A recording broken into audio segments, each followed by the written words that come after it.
He wakes up in the morning.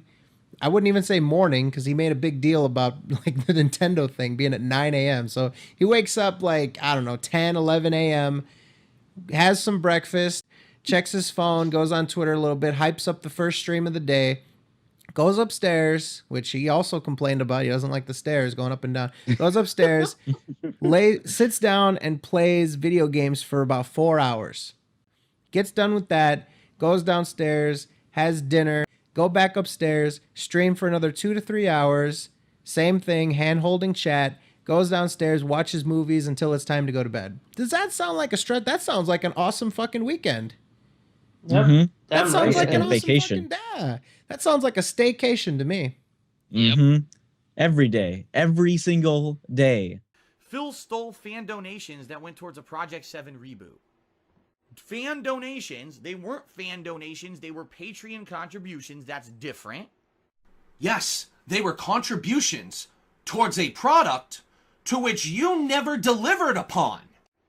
That went towards a Project 7 reboot. Wrong. It was to do a Project 7 reboot trailer. Here's a screenshot of the Patreon goal level. Please tell me where in the fuck it specifies that this is for a trailer. I have your IP, I have your name, and I have your address. You said this in a video, bruh? Wow. Please, DSP, please do something to Be Awesome One in person so everybody can see your fucking lame. Let me shut up. Wow. You have your IP, you have his name, and you have his address. Wow. You didn't have to Google search him, dox him, did you, DSP? No, you figured it out on your own because your website a piece of shit. Because if you fucking use DSP's website, guess what, guys? You use DSP website and use his chat, you're asking to be doxxed. Because if you do something like Be Awesome One did, you're going to have some asshole on camera uploading a YouTube video saying that he knows all your information. Wow. This is the lowest he's ever went. I'm sorry. Nothing can get lower than this. Nothing.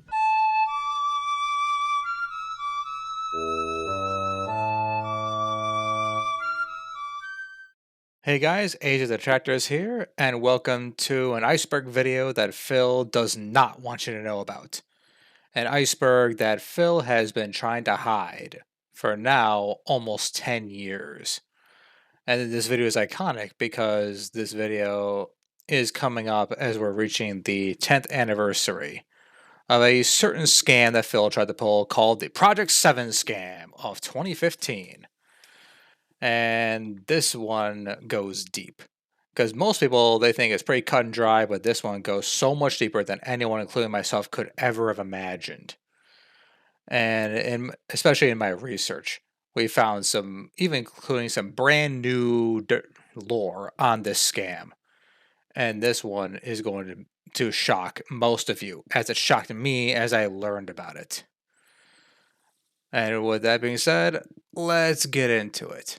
Because the first layer of the scam that most people would be interested in would be just a surface level overview. That's what most laymen are aware of. And just to summarize what the overview of the scam is, we'll look at a couple clips. One from Frederick Knudsen in 2017, and one from the recent June the King documentary video. Let's look at it. A new milestone goal at $1,250 was Project 7 Rebirth. Quote, if this goal is reached, I will take away at least 2 days, if not 1 to 2 full days in August to write, record, and work on the renewal of Project 7, with the hope that I'll at least have something to show for it by the end of the month. Unquote. In no way, other than to drive Patreon donations, does this goal make sense. The original Project 7 was a failure by all aspects, and now Phil was here offering to relaunch the series with just 2 days of work. Philip began showing strange patterns in his Patreon rewards during 2015 as well. Most notably, he had asked for a significant amount of money to produce a reboot of an old, cheaply produced show he had created with some friends about 4 years prior called Project 7. However, after collecting the money, he stated that he would have to postpone the filming of the show indefinitely to concentrate on his regular content. He also made promises for other videos with high monetary goals on Patreon. Okay, and those clips pretty much sum up the overview of the scam. which is to where Phil promised his patrons that if they raised enough money, then he would take time off to work on Project 7 content and hopefully have something to show for it by the end of the month. Now, those who are slightly more familiar with the Project 7 scam will be a little bit more aware that Phil comes up with 5 million excuses as to why he can't do Project 7. And it primarily comes to him saying he doesn't have enough time. And that's where we get into the next piece of the next surface level piece of the iceberg, where Phil famously says, "The planets have aligned," and that the entire universe is basically telling me not to do Project 7. And let's get into it, and let's get into debunking that nonsense, as it was debunked back in 2015. I used to be. And even compared to last summer I remember I moved and there was downtime during the move time because there was nothing really coming out. This year didn't happen. We had Batman Arkham Knight that came out in late June because it was delayed. That carried into the full first half of July, right? Then we had a DLC for it. Then we had little mini releases like Godzilla. And even through this month of August, which so far for the first half of August, there's been no major releases. There's still things that people want me to check out, like the Rare Replay Collection, like Everybody's Gone to the Rapture. And even though I intended on having time to work on Project 7, it just haven't worked out. So now let's get to the skinny of things. And again, people get thumbs down the video. Go ahead, thumbs it down. I hope this video has 4,000 thumbs down at this point. I really don't care anymore because the bottom line is I'm an honest person and I am stressed out right now to my wit's end. I'll be honest. Last night I couldn't even sleep because I'm thinking I got to work on Project 7. I promised the viewers I'd work on Project 7, and we even had Patreon goals based off of Project 7, and I still don't have anything to fucking show for it yet. There's still a large group of people who are saying, Phil, you should be playing this DLC, and why didn't you go back to Splatoon, and why didn't you do this? You should, I wish I could clone myself. I wish I could clone myself and I could have one person who does creative things with video and another person who does gameplay footage, but that's not the case right now, all right? And quite honestly, 2 days now in a row, I wanted to work on Project 7, and I intended on working on Project 7, and it hasn't worked out. And the reason it hasn't worked out is because of various reasons. Last week, Patreon stuff happened. I had to do stuff for patrons, and I had to do the best and worst of June and July montage, which people were asking me for 2 months. Where is it? You didn't do one for June, and it ended up taking up most of the day for me to work on this project. Today, right? I had every intention. I'm going to work on Patreon stuff and then Project 7. What happens? The Street Fighter V beta, which completely failed back in July, launches out of nowhere. They turn it on today for 2 hours. So I was like, well, it's now or never, because coming up soon, it's the hardcore gaming season. I'll have no chance to play this, right? There's no chance for me to go back. I have to play the beta now if I'm going to play it. So I jump in and I played it for 2 hours, and I did. I got good footage of it, and people on the stream enjoyed it, so that was great. But you see what's happening. It's like everything's kind of conspiring and saying, Phil, there's no time for Project 7. Don't do Project 7. And right now, I've got no footage recorded whatsoever of Final Fantasy 7 that I can use in the series. And I really, realistically, with the timing right now of everything going on and the things I'm trying to finish and the things that people want me to do, I'm like, I don't think I could put anything together. I don't. Okay, first off, him saying that he had to do Patreon stuff that he didn't get done over the previous 2 months, that's 100% his fault. His lack of time management is what led to him having to do stuff 2 months after it was due. It's 2 months past due. That's on him. And second of all, I mean, it'll be addressed later, but I mean, it's not like he was constantly gaming like 24 hours a day. He did have free time. So the idea that he can't work on this at all, and especially since he knew going into this will be a little bit of a teaser for what's coming later on. But he basically was he was already planning on doing Project 7 from the get-go, like a good 4 or 5 months before he decided to pull the trigger on raising money specifically for Project 7. So this whole idea of I don't have time to do it, but I mean, you should have planned it ahead.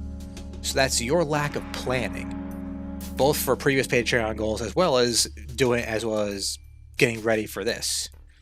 And the whole I'm too busy with my day, that'll be addressed later on.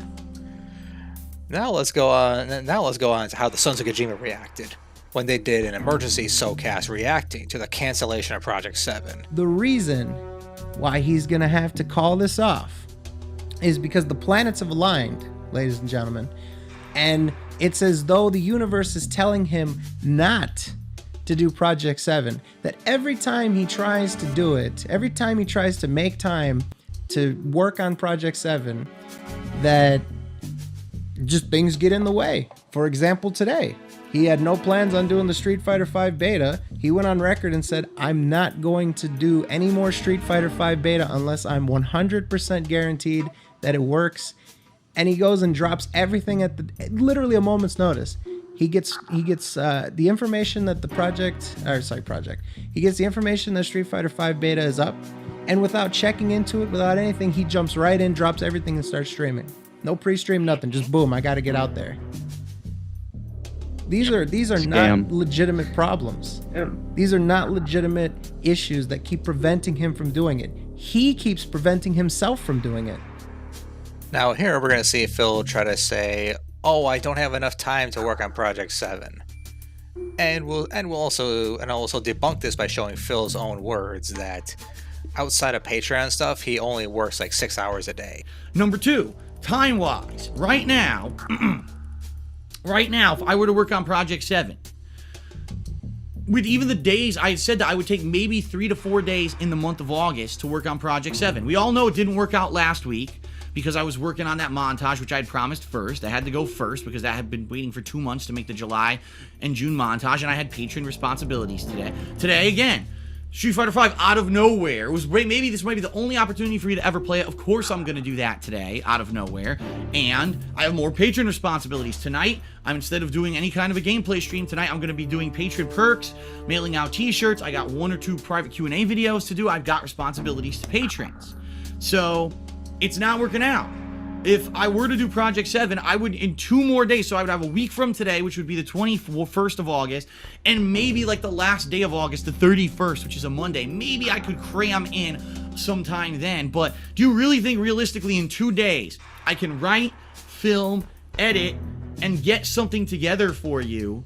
You know what I mean? You guys know that I have a schedule, right? My schedule is I have 2 streams a day or 1 stream a day, and then I work now on a montage or something for my second stream where I do maybe a podcast or a vlog. And so I am technically working, anywhere from 5 to 6 hours of gameplay and or editing behind the scenes and stuff.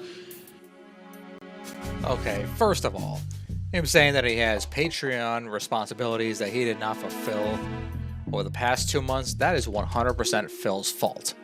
Because again, he had 2 months to deal with it. And second of all, the clip I just showed you where he said, oh, with streaming and everything else, I only work like 6 hours a day. Well, given that most human beings are awake 16 hours a day, that's no excuse. He had plenty of time throughout the day, and again, given that he has no kids, no other big responsibilities other than just playing games and just taking care of his girlfriend or whatever, he had no excuse for not working on Project 7 when he wasn't streaming, etc. So the whole thing is just total nonsense. And now we're going to look at, and again, it wasn't just me who was thinking this. These Sons of Kojima, back in the day when they were reacting to it, they had similar criticisms of Phil. So let's think about this. Let's really think about what he is actually canceling. Nobody was expecting him to do Project 7 and have it done at any point soon, at any time soon.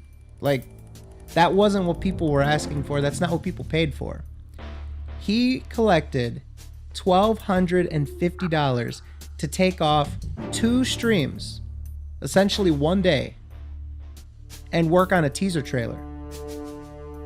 He's postponing the teaser trailer. That's what boggles the mind. That's what he's delaying. The teaser trailer. This whole notion of I'm being pressured to do Project 7 and I got to get it out and I'm so stressed out and all that stuff is completely fictional, ladies and gentlemen. What he is postponing is a fucking teaser trailer, something that would have taken him the time that he would have made to make that video tonight, 40 minutes. He could have filmed something each and every Friday that he's supposed to be setting aside time to do this, he could have contributed something, whether it be 10, 15 minutes a day. You're going to tell me that he doesn't have 10 to 15 minutes a day in order to make good on a $1,250 promise to his patron? And right here, we're going to see what is Phil's stressful life really like back in August of 2015. Yeah, let's think about this, all right?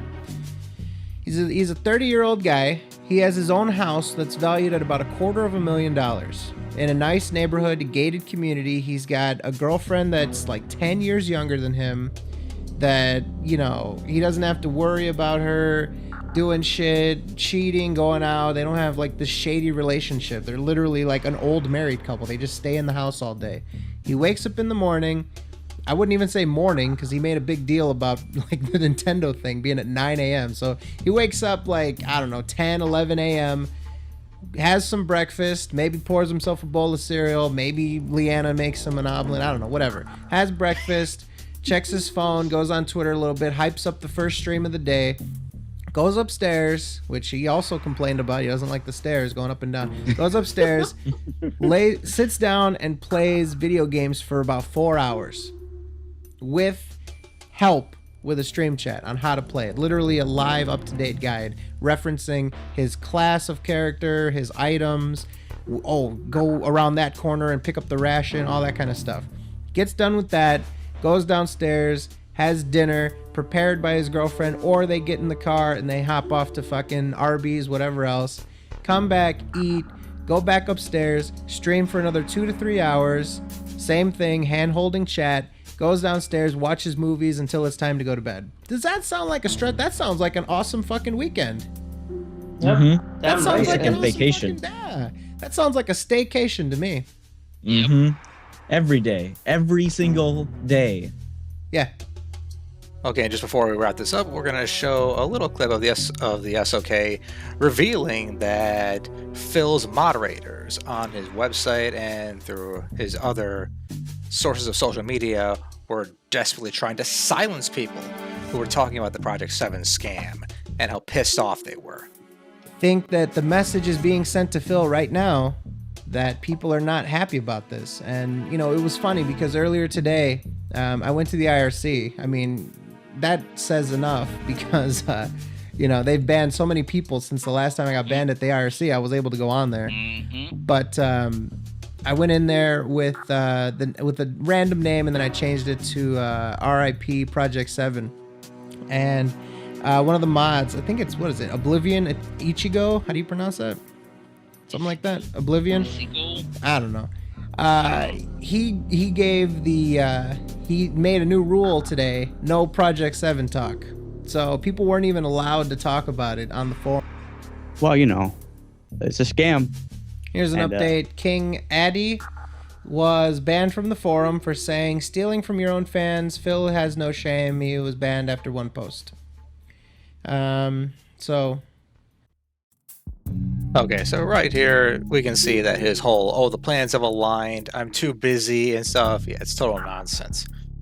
Like, if he had 10 minutes a day he could easily spend on this and slowly chip away at it, he should have no problem getting started on the Project 7 Patreon goal, and at least getting a teasers to get the ball rolling, or a sneak peek or whatever, and then slowly chipping away at the first episode and the second episode and getting the script going and all that stuff. Now we're gonna go to level 2, where things go a little bit more further below the surface, to where definitely like a more casual viewer who only watches Phil maybe like once a month or whatever, or has only watched documentary, wouldn't know what's coming next. And that is him trying to debunk the slander around the Project 7 scam. And this is where things can get extra hilarious, because especially if you've watched any of my previous videos, you know that anytime that Phil tries to make his case or tries to debunk something that he's accused of, it usually ends in complete and total disaster and humiliation for him. And this time is no different. And let's get started with, we'll start with a clip from Ugly Monster, who did his own critique of Phil debunking the quote-unquote slander around the Project 7 scam.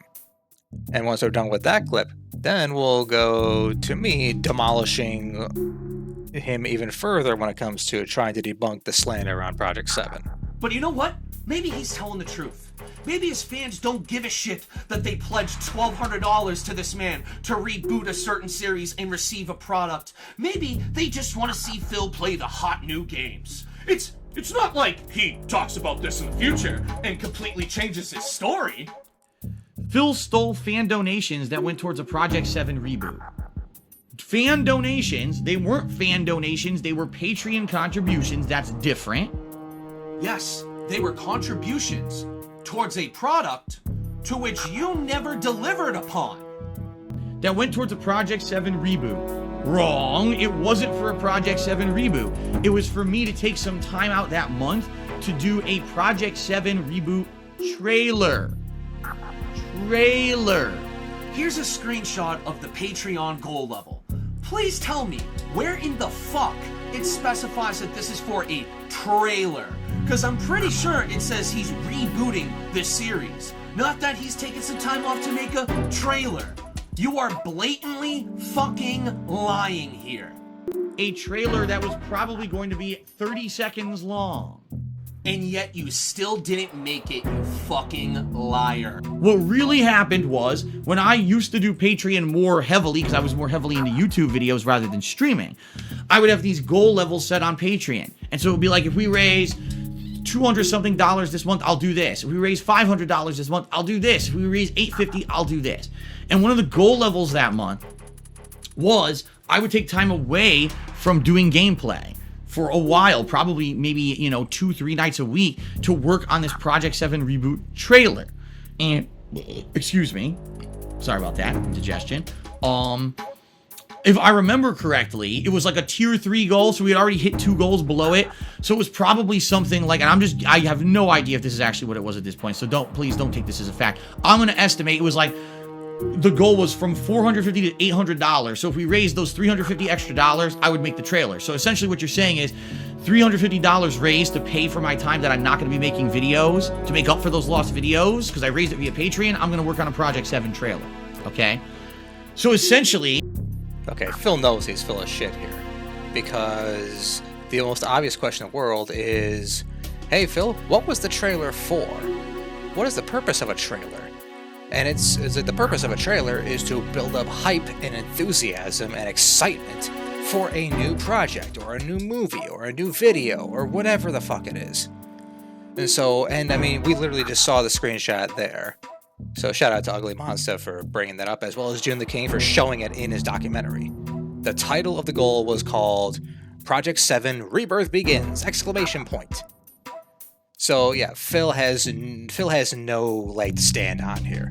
It was about reviving Project 7, and even if we do accept that a trailer was going to be part of it, the trailer was just the start of it, and that with the implicit promise that there was more to come later on. That's what was supposed to happen. It didn't happen, and the reason it didn't happen is for 2 reasons. Number one, because that summer, there was a lot of other stuff going on, and people actually knew there was a very busy gaming season coming up that fall with lots of hot new releases they wanted to see me play, but during the summer, there were other games that had been coming out that people wanted to see me play and complete before the fall season hit. And I actually publicly asked my viewers, do you guys want to see the Project 7 trailer that, from Patreon, or you would rather see me do all this other stuff? And publicly, the consensus was, do the other stuff. We don't really care about the Project 7 trailer. All right, back then I used to struggle, because every month I was struggling. I need 2-3 goals for Patreon. I would just pull shit out of my ass that sometimes people didn't really care about. And honestly, that Project 7 trailer was really one of them. In fact, I will be very honest with all of you. You guys know that I have a schedule, right? My schedule is I have 2 streams a day or 1 stream a day, and then I work now on a montage or something for my second stream where I do maybe a podcast or a vlog.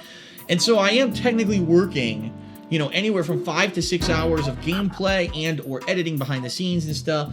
All right, I know we already covered it, but I figured it was worth bringing up again that, outside of Patreon or whatever, he would do gameplay for like 6 hours a day and all that other stuff. So even if for all this other stuff, he might have to take in an extra hour a day or so. That's still like 7 hours, maybe 7.5 a day. And considering that most people are awake for like 16 hours a day, he still would have plenty of time to do stuff. He would still have like bare minimum like 5 or 6 hours a day of free time to work on things like Project 7 and all that stuff. As we already covered, as Fred Fox correctly pointed out, does Phil really want us to believe that he can't just take 15 minutes, 20 minutes a day and slowly chip away at Project 7 or other projects? I mean, come on. I mean, Phil's obviously bullshitting it just because to hide his laziness. That's all it is. Right? Now, what I didn't just say, oh, here's $350 extra. Let me just pocket that. No, what I actually did is the next month on Patreon, I lowered all the Patreon goals by $350. I said, instead of having a tier 1 goal at $250, we're just going to do a special goal just to start. And the next goal will be like $150. The next goal is $400. So I lowered everything by $300 to $350. Again, these are not correct numbers. These are just numbers I'm pulling out of my butt. I'm just giving you an example, okay?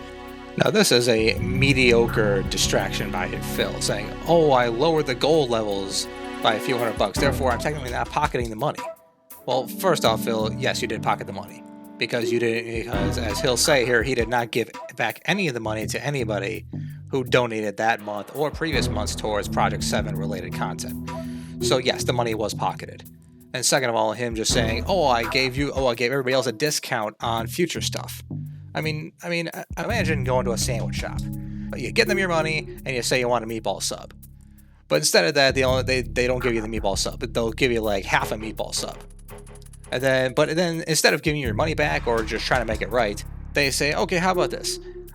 Instead of actually trying to make it right for you, we'll just give you a 10% discount on a future meatball sub. How does that sound? I mean, would you be happy with that? Or would you say, no, I want my money back, or I want what I was promised? So that it would be fair for the next month people were still getting fun stuff. Now, of course, you're absolutely right. I didn't make the trailer.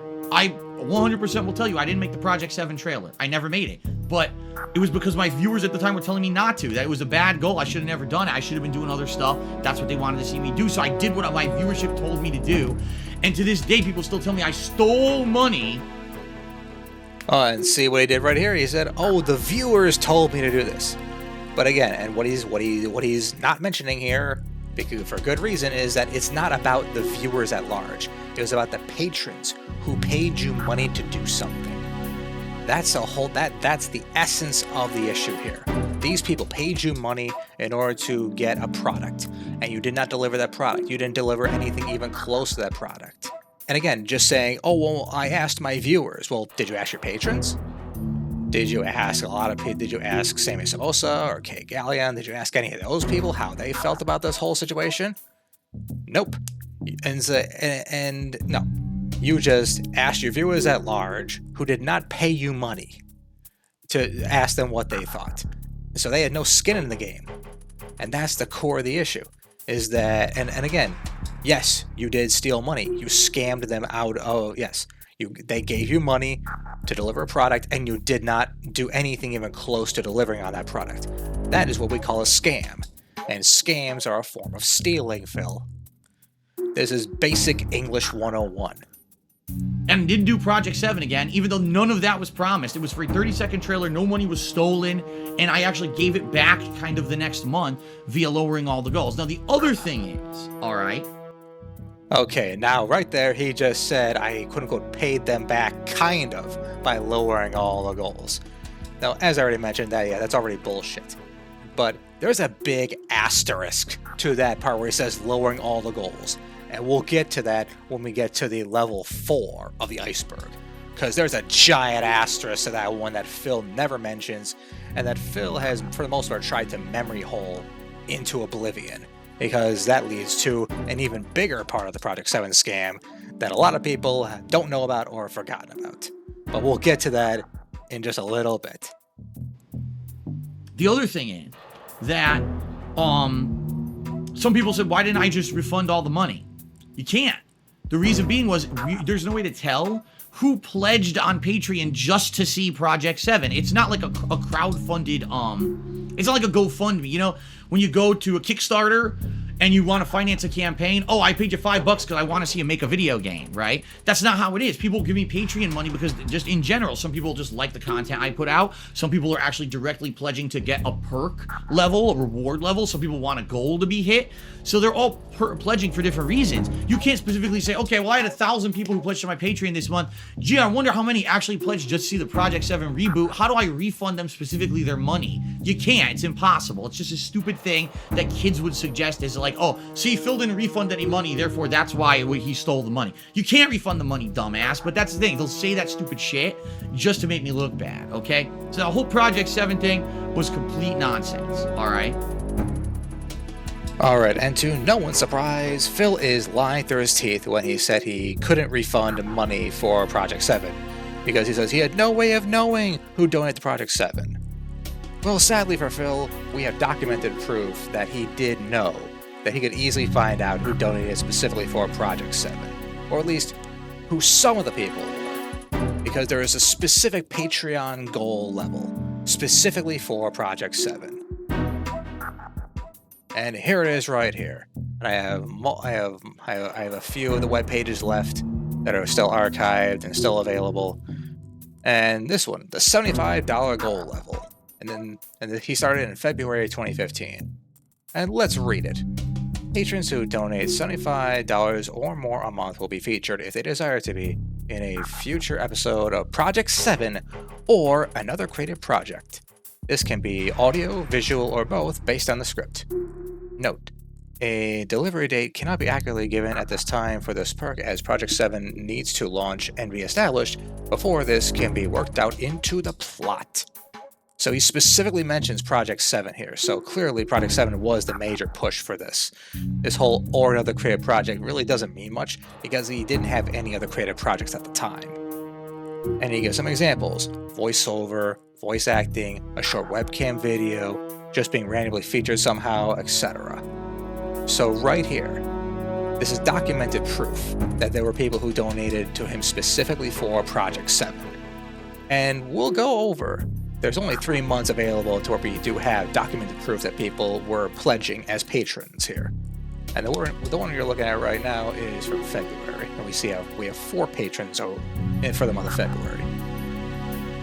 And then the next month we have is the month of April, to where 3 people became patrons. And then the final one we have available that's still archived is from the big old month of July, when he put the Project 7 Patreon goal up and he reached the milestone. Project 7 Rebirth begins.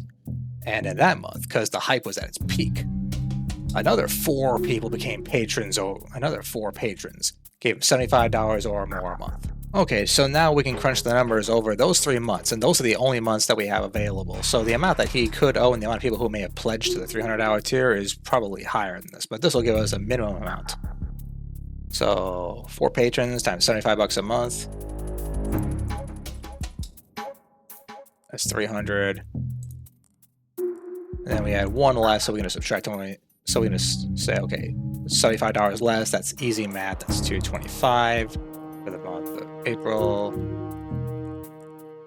$525. And then and then for the month of July, when it was at the peak of the hype for Project 7, we can see that once again it's 4 patrons. That's easy math. That's another $300. So we can see right there. So like the bare minimum that he would have owed his patrons, if he wanted to give the money back to those who donated specifically for Project 7, it was $825, and that's a bare minimum amount. Most likely it was higher. It could be as high as $1,000 or $1,200 for all we know, because we don't know about the missing months. Yeah, because the information was lost from the Wayback Machine. So right there, Phil's completely full of shit when he tries to say that, oh, I have no way of knowing, and therefore I can't refund any of the money. Yeah, that's all a big crock of shit. But we'll get into the $75 a month tier, because that's another whole can of worms that we'll get into later in the video. Hey, if you're enjoying the video, remember to like and subscribe to the channel. Okay, so let's summarize the whole debunking the slander fiasco. First off, Phil tries to say that it was only for a trailer, which we showed that it was clearly for the rebirth of Project 7. and that the whole point of, and I explained how the whole point of a trailer is to build up hype and excitement for the larger piece, the larger video, the larger project, etc. And his lame ass excuse about how he gave people a discount on basically future sales is somehow giving back the money, which is complete nonsense because the money went in his bank account and it stayed there until he spent it on whatever he spent it on.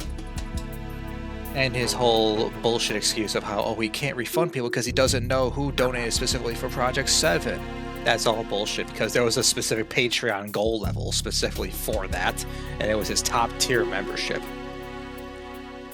So anyway, yeah. So whichever way you cut it, yeah, Phil did not debunk any slander around people accusing him of scamming people out of money for the Project 7 Patreon. I mean, yeah, it's pretty clear. It's pretty cut and dry.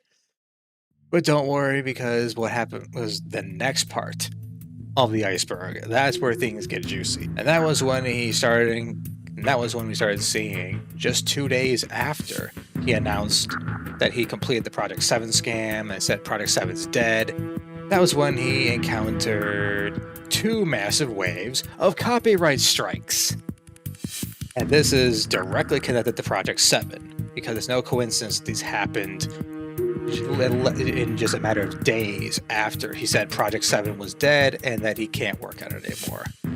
I go over to the King of Hate vlogs. I hit refresh, and here's what happens. When you are on your YouTube page and logged in and you get a copyright notification, you get a giant pop-up on your screen that fills your screen and does not allow you to do anything until you acknowledge that you have this claim. I get a pop-up, and it says, you've got not 1 claim, no, you've got 2 claims against your account, the King of Hate vlogs, for the following videos. And it actually shows me Ask the King from July, Ask the King from June, Ask the King from May, Ask the King from February, Ask the King from January. I'm like, okay, I'm seeing a pattern here. Now let me think about what I use in Ask the King. So I go further into it, and it says it's this section of the show that's been claimed by Wolf Engine. And I click on it. It's the intro to Ask the King. Now, for those of you who watch Ask the King over on my vlogging channel, you know that as of earlier this year, I instituted a new intro to the show that was submitted at that time who I thought was a viewer or a fan or whatever. So I'm like, what the hell? Like, what could this possibly be? The intro to the show is being copyright claimed. Who's Wolf Engine? So I click through it. Come to find out, Wolf Engine is the YouTube channel of the kid who made this intro for me, who told me his name was Jackie Chin or whatever. I don't know who this person, what their real name is, if that really is their name or whatever. And I'm thinking back, okay, so much earlier in 2015, when I was live streaming daily, I got a message on Twitter from someone who I never heard of before. Their name was Jackie Chin, and they said, hey, I like to make stream bumpers for people. And I'd like to make you a stream bumper for, I believe at that point it was Saints Row 4 Get Out of Hell, and also for my Dying Light playthrough. And I said, okay, sure, I never heard of this person, take a shot at it. And they sent me this via Twitter, and I ended up liking what this person had done, and I ended up using it in those videos, like in the pre-streams for those games. I actually used those montages as the pre-streams for those games. So I go back, so anyway, that happened, I remember earlier in the year. Then I remember I liked what the person had done, and they again submitted something else. In fact, I have evidence here, ladies and gentlemen. Here you go. Here is the actual tweet from this Jackie Chin person from January 29th saying, oh, well, you know, I actually made a potential intro for your Ask the King too. Here it is. So here's definitive black and white proof that this person, Jackie Chin, made this intro and gave me permission. In this tweet, here's the permission to use this intro for Ask the King. Black and white. You cannot dispute this. They made it for me to use in my videos. This is giving it to me to use in a video. Okay, now what makes this situation particularly messy when it comes to like sussing out who's in the right here is that this was clearly not a formal contract. This was definitely more of a handshake type of agreement here. And you can see this definitely makes it a gray area as far as like not only the law, but as far as like, you know, right and wrong. And what Phil showed right there was Jackie Chin saying, here's a potential thing you can use, which doesn't really help Phil very much, saying, oh, potential intro for your Ask the King video. That doesn't really help you very much. And so as far as like if it was contested, it's difficult to say whether or not it would be in the right. Yeah, that one's a bit tough. But again, is it a big coincidence that this happened like literally what, like a day or two after Project 7 got canceled, with no sign, with no real remorse, no repercussions of any kind. I seriously doubt it. He also made an intro for me for Evolve, for Dying Light, for my Majora's Mask playthrough, and other things. In fact, I've got one right here.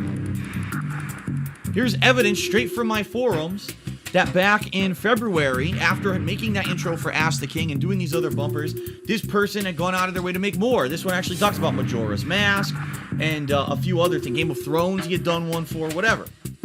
So he made all these for me to use in my videos. Here's blatant permission.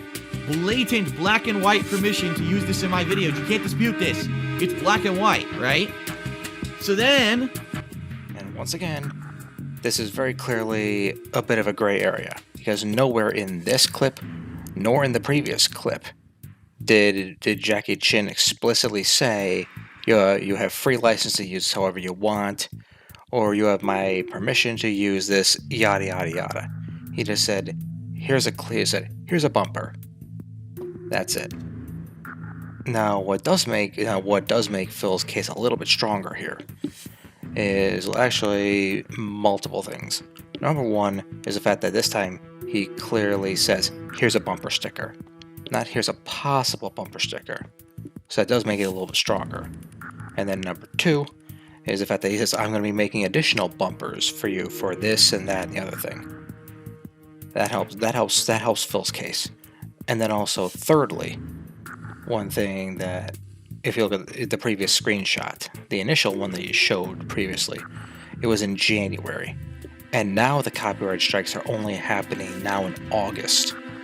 So that's another thing that could definitely help Phil's case. Again, still a bit of a gray area. It's not as clear cut as Phil's trying to make it out to be.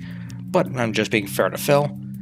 The fact that Jackie Chan waited so long to file these strikes would definitely weigh against him in deciding whether or not Phil had the permission to use it.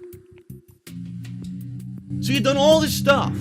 He had done all this stuff for me over the course of the year. Now, I haven't heard from Jackie in a couple months. All of a sudden, for the past couple of months, okay, I started noticing that Jackie was like coming into the stream chat and he was saying nasty stuff, not only towards me, like insulting me and saying I suck at games and, you know, the general shit that you would expect a detractor to say. He started coming. And what Phil just said right here is a perfect example of how Phil hasn't changed at all from 2015 to now 2025, 10 years later. He comes in and says, oh my god, Jackie Chan came back and he's saying all kinds of nasty things about me. He's saying I suck at games and stuff like that. It's like, dude. He's like, dude, you were like, he was like 30 years old when he made this, or like 33 or whatever. And you're still butthurt. And you say, oh my god, you're so nasty to me because you say I suck at games. And, oh jeez. And I mean, that's a perfect example of how most likely that Jackie Chan would just say, haha, you're just sucking at games and that's probably it. Or saying, haha, this will be in the next, this is how you don't play. You know he was probably just saying stuff like that, the pretty mundane stuff. And I wouldn't be surprised. Again, I have zero proof of this, but it would not shock me at all if Jackie Chan was saying stuff about Project 7.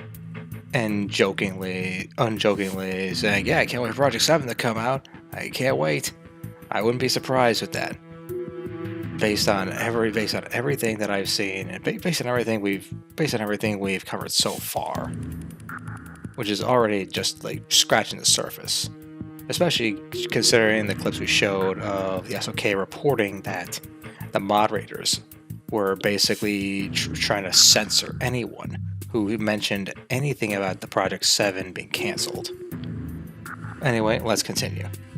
To the stream chat and saying stuff like that, and I tried to pay it no mind or whatever, until he started doing it regularly, which led him to being banned from the stream chat. Because you can't come in the stream chat and just shit all over me or anyone. He was attacking other people in the stream chat who's being a nasty person.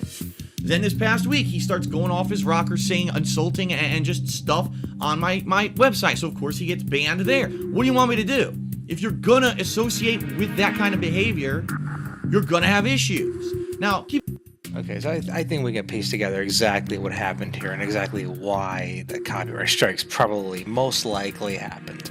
Again, this is pure speculation because a lot of the messages and stuff are gone, or it would just be too much of a pain to find. But we have enough to go on just right here. Is that most likely Jackie Chan was taking some pot shots at Phil, saying, haha, this is how you don't play, blah, blah, blah. And that was pissing Phil off. And then most likely Jackie Chan was saying, haha, you probably won't finish the game, saying, well, you didn't finish Project 7, haha. And he was probably spreading the word about that, especially because this was again, just right around the time of the Project 7 thing getting canceled. So I'm sure that probably pissed Phil off to no end. And then getting banned from like every platform under the sun that Phil was on, that probably pushed Jackie Chan over the edge and got to say, you know what? I'm pissed off about the Project 7 thing. I'm pissed off about him banning me for just busting his chops, having a good time, because he's acting like a tyrannical dictator. And him being a tyrannical dictator on his website, that's a whole nother topic we can go into. There's a shit ton of lore over there. But anyway, I think that's enough to show that this is exactly why Jackie Chan decided to pull these copyright strikes. And Phil has no one to blame but himself for this. Again, even if, which I do think it is a bit below the belt for Jackie Chan to do this, but I can at least sympathize I can at least understand why he did it. I can sympathize with his predicament. And again, this is 100% Phil's fault that this happened. In fact, I'll publicly announce right now, no, I'm not going to be using anyone else's videos or montages. Fan art is a completely different thing. Fan art, good luck getting that matched on YouTube, because I made a picture and now 2 months later I want to try to copyright strike a picture on YouTube. You know what I mean? That's not going to work. But I'm not going to be using stuff from other people, okay? Okay, did you catch what he just said right there? He said that videos and stuff, he said those are no longer safe. But he said fan art, good luck getting that content ID matched. Oh boy, that did not age well. Because guess what happened 2 days later? Hello everyone. Turn off my air conditioner here. DSP here with another unfortunately not good news video. Even worse, quite honestly, than the video I put out a couple days ago in regards to the fact that I had false copyright claims filed against me on my YouTube vlogging channel, The King of Hate Vlogs, in regards to some intros to a show called Ask the King that I do once a month, which were submitted by someone way back earlier this year. I was given permission to use those intros, and then that person decided to bide their time. Apparently they were not a fan of mine, but actually a troll, and decided to file false copyright strikes against all of my vlogs of that style that had used that intro since February because they thought it was funny. So here we are, fast forward to 2 days later, today, and since that happened on Monday, I deleted all of the videos that use any kind of Outsiders content on the King of Hate vlogs, thinking, all right, you know, I'm protected now. That was the only channel where I ever used like intros or whatever from someone else who had submitted them. And quite honestly, did I think that anything else could possibly be at risk? No. Unfortunately, that's not the case, because as you guys and gals know, that I take fan art that I use in my pre-streams and my montages and things as a way to interact with the fans, to give back to you. You make awesome fan art for me. I play it during commercial breaks on my streams. I play it during the pre-streams of my streams, and it shows up in videos on YouTube, and you enjoy it. You like the fact that you have that interactivity with me. And I have a forum thread on thekingofhate.com, my website that I own, where you can post it up. In fact, I'll actually show right now. Here is the first post in that thread when it was created back in December of 2014, saying, this is the thread where you can submit your artwork to be used in streams. That's the first post of the thread, meaning legally. If anyone posts content in that thread, it means it's legally okay to use in a fan art or a stream or a pre-stream or whatever that I see fit, because it says right freaking here that by posting in that thread, you are giving me permission to use it. Okay, that's what this post means. Legally, there's no leg to stand on. If you post something in that thread, I have permission to use it. Okay. And once again, Phil is pulling a Phil move, and he thinks that that if you just say, oh, send your submissions here, then that automatically means it's explicit. No, that's the exact opposite of being explicit. That's called implicit. Now, that does help a little bit in terms of a case, but again, nowhere in the text does it actually say, by using, nowhere in there does it say disclaimer. By posting your stuff here, you're giving explicit permission for me to use this however I wish. Nowhere in there does it do any kind of message like that. So again, even though it's implied and it definitely leans heavily in favor of Phil, it's not an explicit contract here. And then that much is clear as day. So I go to the YouTube page, which is the page you look at when you're streaming, and it says YouTube has turned off your stream. Obviously, that's never happened before since I started streaming on YouTube since November. Something's gone wrong.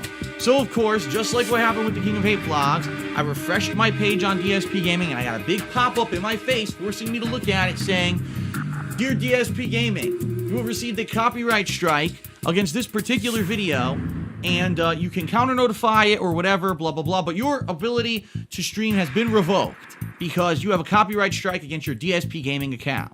Now, keep in mind, my DSP Gaming account is my bread and butter. This is what pays my bills. This is daily what I use to put out gameplay, to live stream. Without this channel, I don't have a job. All right? So anyone putting a copyright strike against the channel is not looking to make a point, is not looking to even troll so much than to end me, to say, I don't want you to exist anymore. I want you to go bankrupt and lose all your money and lose your house and lose your well-being because I basically want to hurt you physically, is what this says, okay? Now, if there was a legitimate copyright claim and I had actually stolen someone's content, then you have every right. But the bottom line is, the thing that was put as a copyright strike against me today was a piece of fan art. And I'll even show you. Fan art is a completely different thing. Fan art, good luck getting that matched on YouTube because I made a picture and now 2 months later I want to try to copyright strike a picture on YouTube. You know what I mean? That's not going to work. Okay, and I think you all know why I put that clip in there.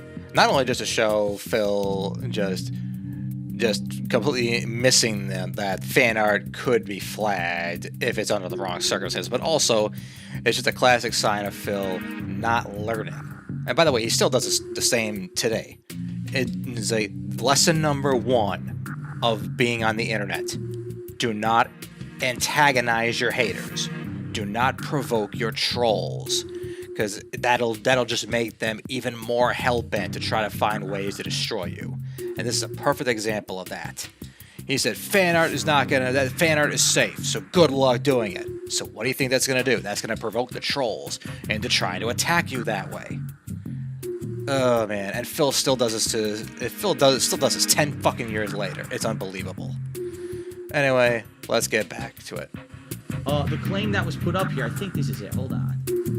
Here it is. This was the claim put up, yes, ladies and gentlemen, for The Witcher 3 pre-stream from May 19th, 2015. So if you go back in there, you'll see it's the montage of fan art that I talk over for the pre-stream. Guess what it was? It was a picture of me sitting on my couch, okay, laughing, and someone had superimposed the game box of The Witcher 3 pushing me like this. That was the piece of art. So first of all, the artwork in question is already illegal because it used a still frame from my copyrighted video without my permission to make the piece of artwork. So legally, I own the art. It's just that simple. The ownership reverts back to me because you used my video illegally. You cannot do anything or make any kind of a claim on that via copyright. I own it, okay? But that's the piece of artwork that apparently is in question. So here it is. And of course, you can see right here, it says, Be Awesome One, right? Made the claim on the 19th, which was today. So you may say to yourself, what is this? I don't understand this process. Basically, here's what happened. This person, Be Awesome One, who is a troll, a known troll. This person trolls me in my stream chat all the time, comes in, says nasty shit, derails the stream chat. He gets banned. He comes back in with new IPs or new addresses or whatever it is, and gets back to the stream chat to troll some more. He's trolled my forums. He trolls my Twitter. He trolls everything. His entire life revolves around trolling me because he has no life. And that's the sad thing. You really, if you look at this guy's Twitter account, if you look at this guy's like social footprint on the internet, he's a sociopath. There's no other ifs, ands, or buts about it. You can't explain it. If you look at the guy, he's a sociopath, okay? Now here's something very interesting that I just thought of now. Throughout this video on August 19th as well as the video on August 17th talking about Jackie Chin, for both of these guys, Phil is happy to show screenshots of the copyright strikes and all of the evidence that he says clearly shows that he's in the right. But when it comes to like talking about the trolling or them being nasty, he never shows a single screenshot at all. He doesn't or bring in anybody as witnesses who can come in and say, hey, here's all the bad shit this guy was saying. He was bullying people. Not a damn crumb of evidence whatsoever. He doesn't give any examples. The only example he gave of somebody being nasty was Jackie Chin saying, hey, Phil sucks at video games. That's about it. That's the only thing that he actually gave us to give an insight into what he considers to be nasty or to be trolling behavior. That's it. That's all he has to show. What happened? So in particular, the sociopath decides that today he's going to use this to try to get a copyright strike against my account, and YouTube is so stupid that it works. Now let me explain something about YouTube's copyright notification system. It's a piece of shit. It's completely automated. It's all robots. There's no actual like human decision making in the process. You submit either a video or a picture or a song. The YouTube computers use their computers to scan your work and verify that it existed before whatever work you're claiming stole it. Then it scans the work that you claim stole it. If it finds a match, copyright strike. That's it. There's no actual legal review of the content whatsoever. It's literally with no kind of actual frame of reference. Does it match? Yes, copyright strike. It's completely fucked. It makes no fucking sense. It's shoot first, ask questions later. It's the worst copyright match system on the fucking internet. But YouTube uses it, and everyone's subject to it. In general, no one has these kind of problems because people aren't sociopaths who are after them because they stream video games for a living like I do. Okay, and the funny thing about what Phil just said there is that in the same breath, he complained about how broken the copyright system was, and yet he literally, in that very same moment, just like 2 seconds later, explained exactly why YouTube uses it. Because granted, the automated system and stuff, yeah, for special cases, it is not a good system. And it takes forever to resolve it when people try to abuse the copyright system. But Phil literally said that for the average person, they don't have to worry about this kind of stuff. So for 99% of the time, the automated system does its job properly. And the system of, looking for content ID matches and stuff, that works just fine. Because 99% of the time, those copyright claims are valid. And they're fully justified in issuing a strike. But for Phil's situation, yeah, that's a bit of a problem. Well, what he's neglecting here is that as the YouTuber who's on the receiving end of the strike, you have the ability to file a counter notification, and from that point onward, you do start getting more people and actual humans involved to double check and make sure that the copyright strike was justified, or to overturn it if it was not justified.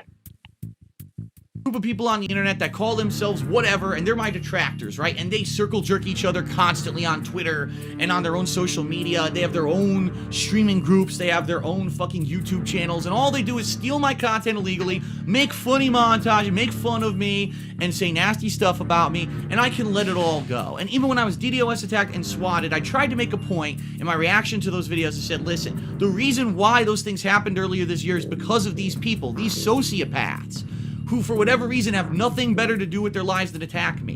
And this is literally full-time what they do. They follow every tweet I do, every move I make, and they have to comment something nasty about every positive thing that I've possibly done in my life. They have to turn it into a negative. That's what these people do.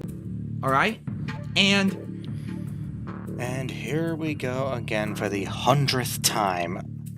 he will always say that, oh my god, people are stealing my content and they're saying all kinds of nasty things about me, and this is what drives people to go and do crazy things and go way too far. I mean, do I really have to talk about this again? Well, of course I do.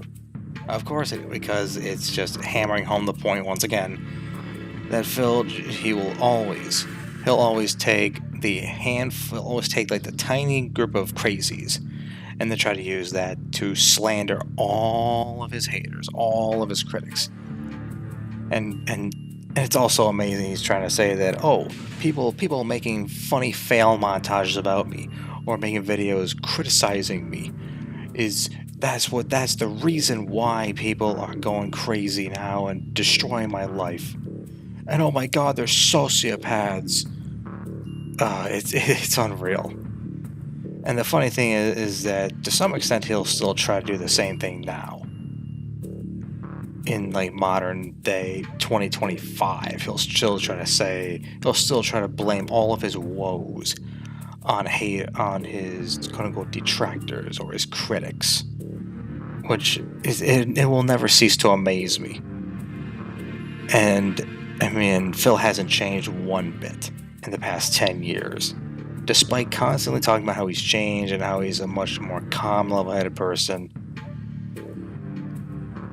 But just wait, his meltdown from 2015 only gets worse from here. Hey, if you're enjoying the video, remember to like and subscribe to the channel. Back then, in June, when I was DDoS attacked and swatted, their excuse, oh, well, Phil will say that we caused, but we didn't do it. We don't condone DDoS attacking, and we don't condone swatting. Well, what happened today is just as dangerous as someone putting a gun in my face, because if I can't pay my bills, if I get my house fucking, foreclosed on because I can't stream or do videos anymore, which is what my job is, that's just as threatening as someone putting a gun in my face. So you have threatened my life, you've threatened my livelihood, and it's just as fucking bad as being swatted. So now... Oh boy, now this is basically taking his whole, I'm in desperate financial straits thing. This is like taking that and taking this and jumping the shark with it. His whole idea of like, oh my god, you filing copyright strikes against me that could potentially hurt my income. That's like pointing a gun at me, and I could potentially lose my house if you do this. You file copyright strikes against me. It's like, holy shit, man. Oh my god. And it's like, where do I again? This may as well be my catchphrase. Where do I start with this? Because I say it almost every single time I do a video about Darkside Phil. But it's so true. It's like, number one, no one forced you to move across the country before you sold your condo. I know I've mentioned 100 times, but again, it's still valid. It's like, the fact that you have 2 mortgages to pay, that's your fault. No one else is to blame for that. As well as you getting a brand new, super expensive BMW lease, instead of waiting for the lease on your old BMW to expire so you could get a more affordable car. Again, that is on you. That has nothing to do with copyright strikes. And also, another thing is that even if, worst case scenario, you got into trouble with monetization on YouTube, you could always go to Twitch and make your money there. Now, granted, you would have to slightly lower the bitrate quality and a few other little tweaks on your streams, but you could just go back there and you would have been good to go, Phil. There's no issues with this whatsoever. And you would go on to prove this 2 years later when you would actually go back to Twitch. And then when your financial problems would not be catastrophic at all, you would be doing relatively okay on Twitch. And also, again, saying, oh, I'm going to lose my house. It's like, again, at this point, his house was assessed at about $250,000. And the housing values were going nowhere but up. So worst case scenario, he could make a tiny profit and then get his down payment back, and then he could have easily moved to a more affordable house, and he would have had no issues. And again, that's a worst case scenario of what could have happened. And I mean, it's mind blowing to me that again, he was what, like 33 years old when this was going on, and he was still having meltdowns like this. And again, saying that copyright strikes are the equivalent of pointing a gun at your head. It's like, I guarantee you this guy's never actually had somebody hold a gun up to his head and basically threaten to end his life. I guarantee you no one's ever had this happen. No one's ever done that to him in his entire life. I guarantee you. I mean, they're not even remotely the same. That would be like me saying, oh my god, my job, they cut my hours this week, and it looks like the hour's not going to go back up for a while. Oh my god, that's like pointing a gun to my head because I can't feed myself now. It's like, it's this is just insane. And like, this is like classic lolcow behavior, just blowing a legitimate problem way out of proportion, and making what are just headaches and annoyances seem like the end of the world, like as the apocalypse. When in reality, the solution is going to be relatively simple. And the crazy part is that the meltdown only gets worse from here, because we're about to reach the crescendo. Let's talk turkey, because the person who did this to me, all right? Where is he? That's not it. Here it is. Be Awesome One, all right? He, of course, will say, I never posted that on Phil's forums. That wasn't me. No, that wasn't me. It wasn't me. I have proof it's him, which I'm going to show you in a moment. But he's saying, no, it wasn't me. You can't pin this on, this isn't some kind of a conspiracy from his detractor groups. This is a piece of artwork I found I made in May, and Phil's been using this to make money for months, so I'm just gonna claim my copyright on it. First of all, Be Awesome One, whoever you fucking are. You don't have legal claim to it because it's my face, it's a rip from my video. Nothing you did, putting a box art of The Witcher pushing my face, made it a transformative work. It's my legal property, I own the copyright on it. You have no copyright claim on it. The only reason that YouTube even put up with your fucking nonsense is because it's an automated system and there's no people who work there basically doing it. It's all robots. So congratulations, you found a way to game the system. You're a sociopath. But now he's claiming right now it wasn't him. It wasn't me that did this on YouTube, on the King of Hate vlogs. It wasn't me, right? It wasn't me. You can't prove it was me. I did submit the copyright claim, but I never put that picture up on the King of Hate website. Oh yeah? Well, let me show you something. That's the copyright claim from Be Awesome One. That is the original post. Notice the name, Stevie Ray. Guess what?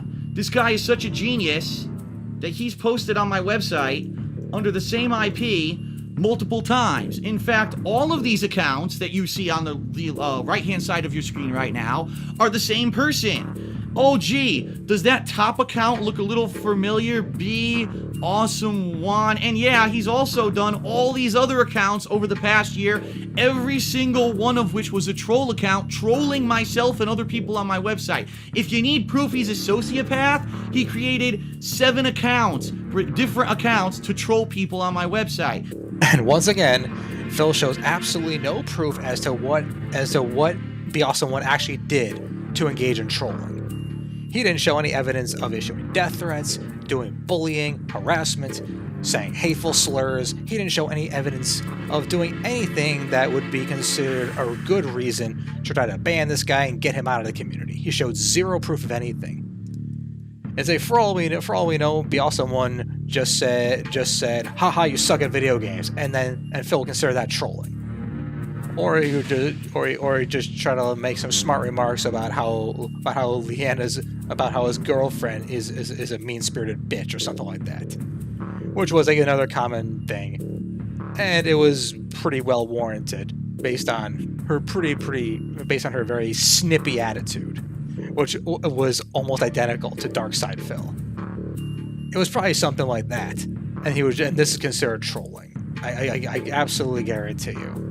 And especially because Phil has shown no evidence of anything. He shows screenshots out the ass of what he considers to be definitive proof that they gave him permission, but he shows zero proof that they engaged in any kind of malicious trolling or harassment or any of that stuff. So I guarantee you that whatever this trolling was, it was a nothing burger. And now here we're going to get to Phil issuing a veiled threat against Be Awesome One. Okay, it's not a veiled threat, it's just a blatant threat. It's a blatant out in the open threat that caused shock even among many veteran detractors. Now you may say, but that's not definitive proof. Of course it's not. But how about the fact that his fucking Twitter account is the same exact avatar that he's fucking using for this troll account on my website? Oh, by the way, I have your IP, I have your name, and I have your address. So, congratulations. You fucked up. You really did. Be awesome one on Twitter. I have all your fucking personal information. Now, I'm going to say this up front.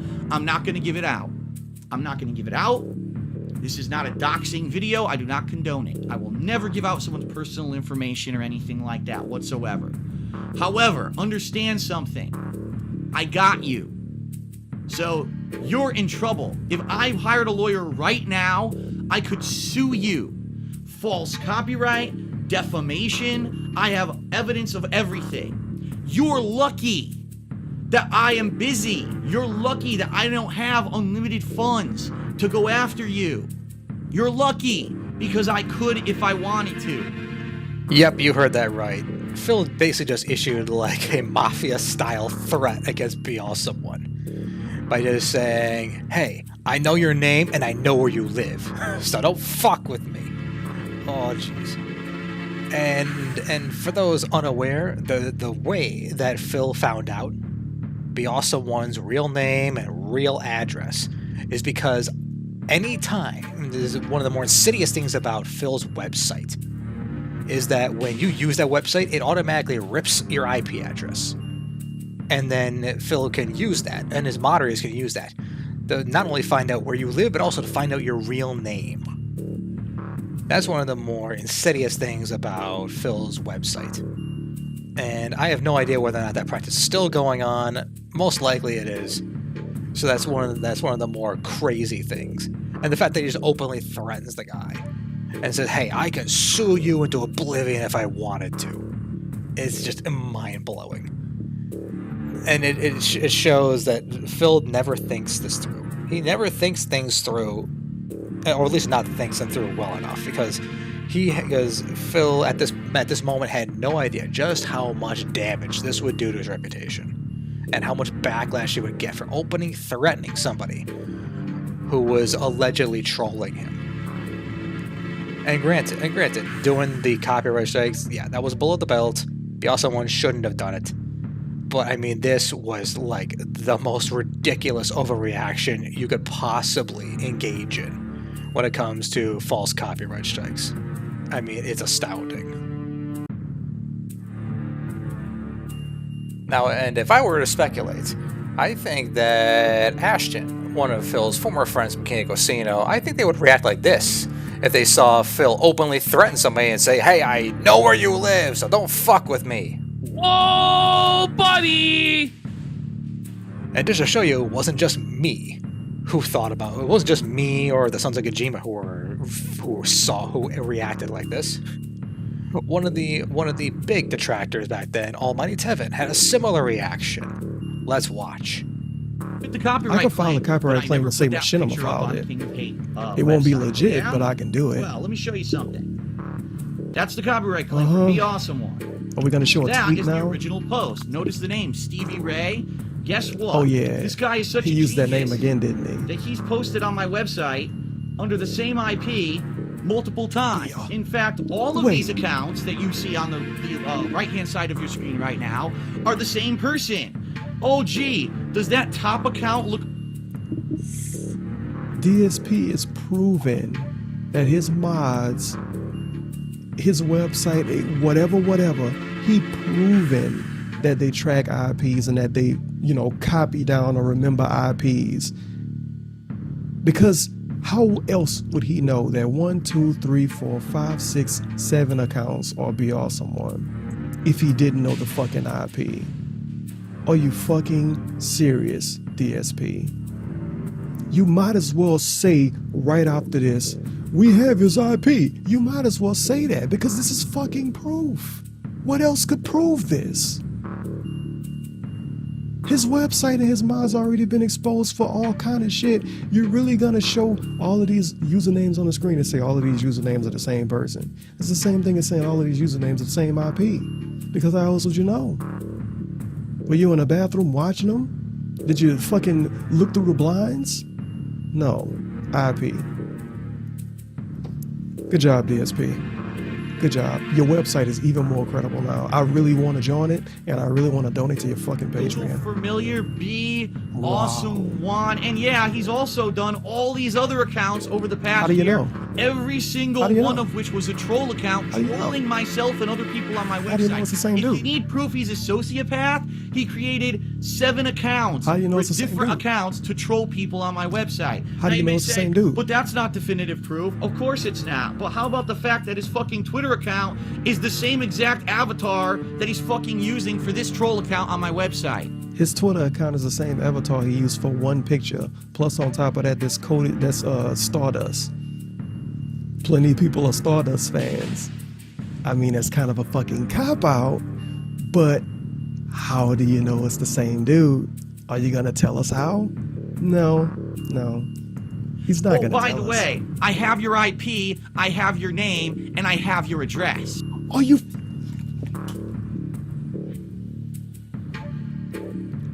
I have your IP, I have your name, and I have your address. You said this in a video, bruh? Wow.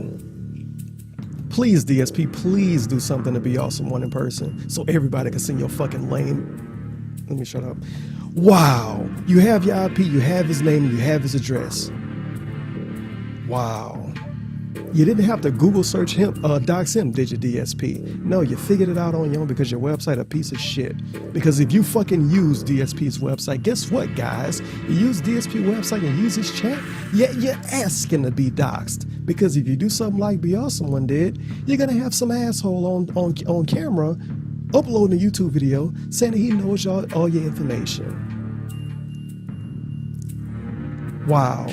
This is the lowest he's ever went. I'm sorry. Nothing can get lower than this. Nothing. Race jokes, calling out individual people in other ways he's done it. Nothing can get lower than this. To say, I have your name, I have you, to basically say I have all your information. To say that about another person on camera is honestly the lowest you can go. It's a fucking threat. It's a threat. It's just that simple. It's a threat. If I go on camera and say, hey, guy I don't like online, I have your name, I have your info, I have your address, and I fucking do a smug ass smile like that, wouldn't that be a threat? This shouldn't even be allowed on YouTube. This video should be gone. This video should be, this is the definition of cyberbullying. This is the definition of veiled threats. I have your information for real?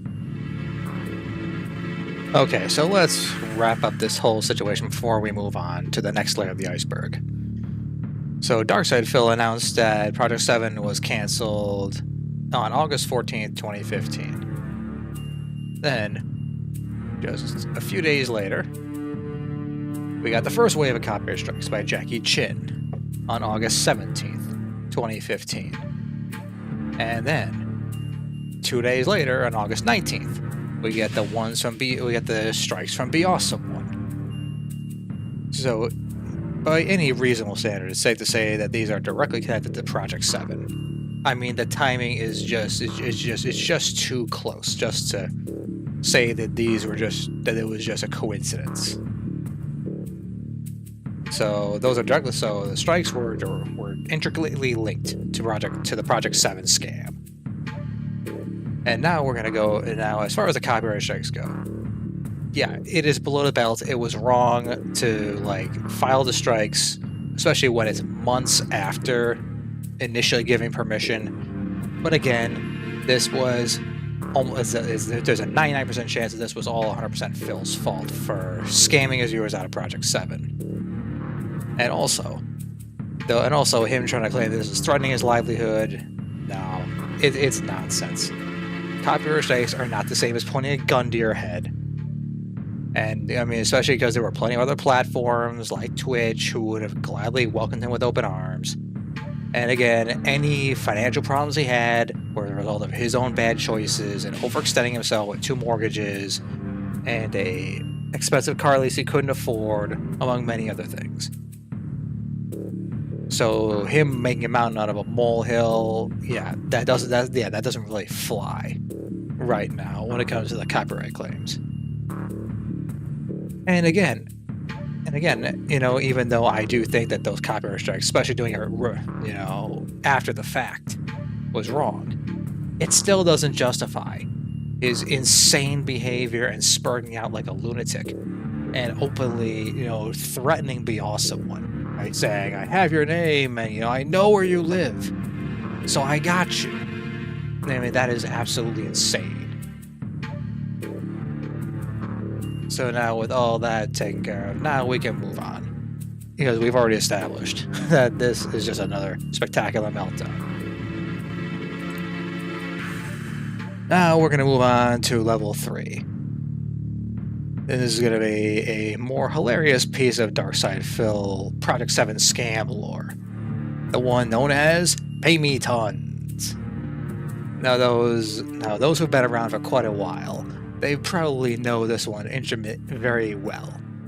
Because Paymetons was a parody video that was made by a friend of his that was basically a parody of Patreon crowdfunding.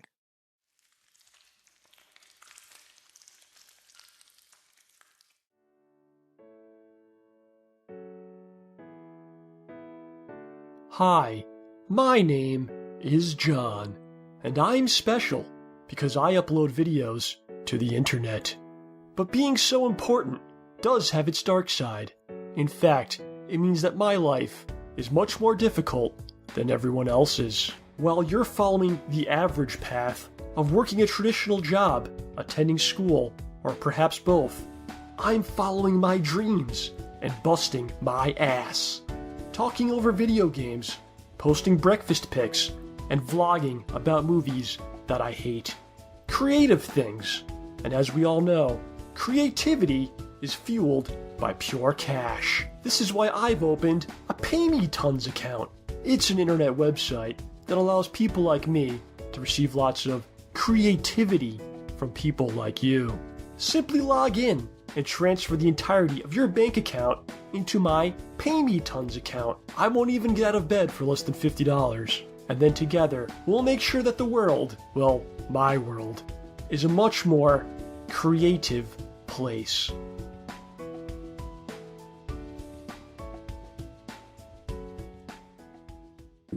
He's essentially saying, if you have a Patreon, you are taking someone's money and running and never producing said content that you promised to produce. That's what he's saying, okay? That Paymetons segment was made in early 2015. There was no controversy around my Patreon at that point. This video was made later on in 2015 after that had happened, okay? You want to know... Okay, now Phil just said that the Paymetons parody from his friend John came out in early 2015 before there was any controversy around Phil's Patreon. And yet, we can go right to the source of the video from the episode John Rambo Presents, the show, number 165. Hi, my name is John, and I'm special because I upload videos to the internet. So as we just saw, John uploaded that on August 5th, 2015. And Phil canceled Project 7 just 9 days later. And even though I'm not going to show it here, you can take my word for it. There was a lot of accusations because again, he met the Patreon goal for Project 7 at the end of July, and he had nothing but radio silence when it came to how the progress was going, and this led to a lot of accusations that especially by the Sons of Kojima, among others, that Project 7 was going to be a scam, he was going to take the money and run, or he was just going to use the camera goal and dangle it and say, I can't do it until I get the camera. And yeah, they turned out to be, kind of right about that one. Is that he just took the money and put it in his pocket, which is exactly what Phil was saying. Oh, that's what John's saying here. That's kind of ironic that he was... Even if he didn't intend to, John accidentally predicted the future there. Well, anyway, with that being said, let's wrap up this one. Okay, and now, while John would go on to insist that the Paymetons video was not a direct attack against Darkside Phil himself, I'm sure that most likely that John had Darkside Phil in mind, among many other content creators who tried to use Patreon in some very shady ways, who tried to like offer lofty goals and then not entirely follow through, and also just like it seemed like a bit of a lazy way to make revenue, as opposed to putting in the hard work to make good quality videos and get ad revenue and stuff like that. So yeah, so whether or not John was directly intending to attack Phil, or just attack content, or just to attack those who abuse Patreon as a whole, we'll never know. But in any case, the fact that it happened directly at the time that the Project 7 Patreon goal was starting to get controversy is no coincidence, because a lot of the DSP fans, as well as the Darkside Phil trolls and detractors, were regularly giving John updates on what was going on with Darkside Phil's content. And so John was fully aware that Phil was trying to use Patreon as a means to jumpstart Project 7 all over again. And thus it is very intimate. The Paymetons video is intimately connected to the Project 7 scam. With that being said, let's move on, because now we're going to go into Phil's Patreon as a whole. We're going to look at the tier. We're going to look at the memberships at large, and we're going to see that the Project 7 scam is intimately connected to Darkside Phil's Patreon at large. And here's a saved webpage from February 21st, 2015. And we can see, if we go all the way down here, we'll start with the second paragraph. It says, pledging will allow me more freedom from the daily burden of overall video views. Allow me to embark on more creative projects that aren't just raw gameplay. So far this year, I've started a series of best/worst montages and upgrading my editing software in the process. They have received overwhelmingly positive feedback, and this is the style of projects that I'd like to work on more instead of just raw gameplay, including the reboot/restart of an idea I originally had in 2009 titled Project 7. So you see right here, in like the big, so you can see right here that that Project 7 is a major focus of the Patreon. And we'll just continue on here until we find something else that's Project 7 related. And we have to go all the way until we get to one of Phil's top 3 Patreon membership tiers. And this one, $30 more a month. And there were 5 in the month of February. And this one says, patrons who donate $30 or more a month will receive one of the remaining Project 7 t-shirts from their limited run in 2012. Supplies with pictures are very limited, so these are first come, first serve. Due to the amount of donation, the shipping will be free worldwide. Due to a limited number of shirts remaining, I'm limiting the perk to only 40 for now. Here are the sizes, styles available. And then he lists all the ones for the Deathface one and the Project 7 trio. And he also adds in here, this is limited. It's one-time perk, so if you get a Project 7 t-shirt, you can't get another one. Okay, it's interesting. I guess he was overestimating just how popular these things were. And then the one for $50 a month, and it says that if you donate $50 or more, you will receive a personalized video from me, roughly 10 to 20 minutes in length. Yeah, and essentially it's just a simple Q&A style video, unrelated to Project 7. But now we're going to go to the big one. The one that I've already mentioned, but it's worth bringing up again, because again, it shows just how intimately connected Project 7 was to his Patreon at large.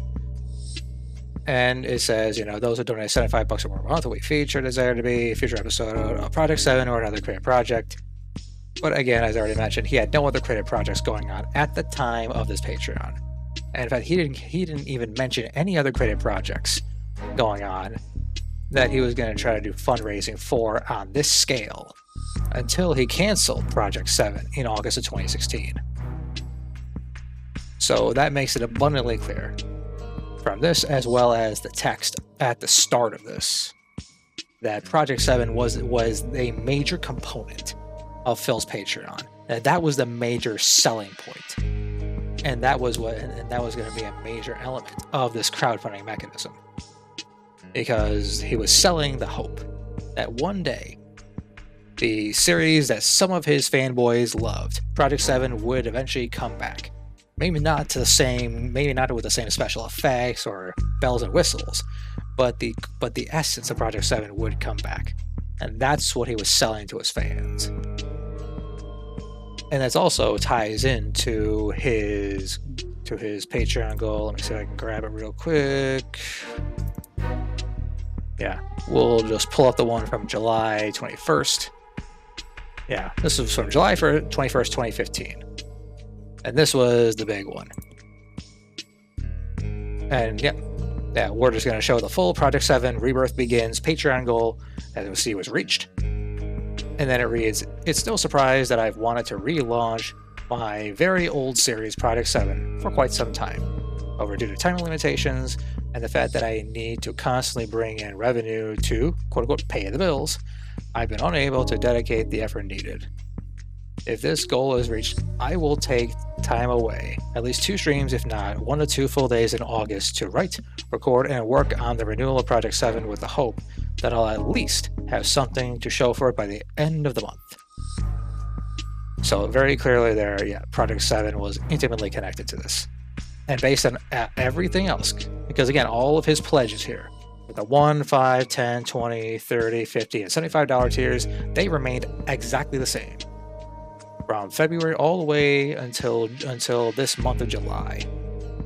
And again, the text on the screen here has remained basically identical to what he has already been talking about before, about the best of worst of montage, and about wanting to restart Project 7.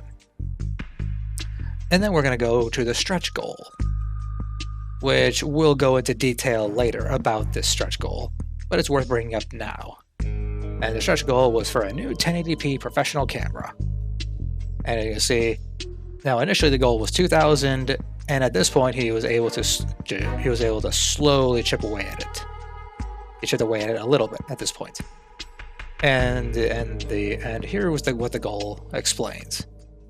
I have been using a Sony digital camera, not a camcorder, for the better part of 5 years to record my game playthroughs on YouTube. At this point, this camera is on its last legs. It stops recording around the 20-minute mark, no matter what I do, and I'm in desperate need of a new one. The plan: get a full 1080p camcorder with some sweet features, such as 60 FPS, possibly 4K, much larger lens, better brightness adjustments, etc. For use in new/ongoing series like my game reviews, the Project 7 renewal, etc.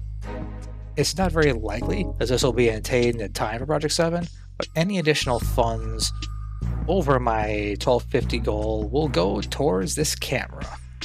Oh yeah, and one more thing I forgot to add before we wrapped up, something I just found out recently, was in a video by Mr. Ludacris on the Project 7 scam, he brought up a new piece of information that I'm going to show right here. And it was regarding the Project 7 t-shirts. Because apparently, late into his Project 7 scam, he actually changed the language in regards to the Project 7 t-shirts in order to further hype it up. And we're going to show the screenshot right here, because it's a nice one. Okay, shirts update. We have very few of the Project 7 trio style shirts left. However, I have every size from small to extra large in the Deathface design. And hint hint, Deathface will be a feature character in the upcoming Project 7 reboot. So it'll be a far more pertinent shirt shortly. Alright, so thanks again to Mr. Ludacris for making that something that I could have easily missed if he hadn't made his Project 7 video. And now with that being said, let's summarize this whole thing. So we can see very clearly Project 7 is intimately linked to it. From Project 7 being part of his mission statement, along with montages, and the $30 Patreon goal, the $75 Patreon goal, as well as the $2,000 camera goal were all directly linked to Project 7. So Project 7 was the linchpin of his Patreon. With that being said, let's move on. Hey, if you're enjoying the video, remember to like and subscribe to the channel.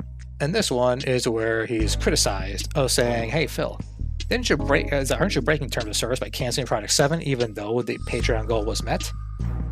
And Phil's response is to more or less say that, nope, I don't have to follow through on the Patreon, what the Patreon goal says. The only thing that matters are the Patreon membership perks, which I will fully fulfill as I explained in my video talking about Project 7.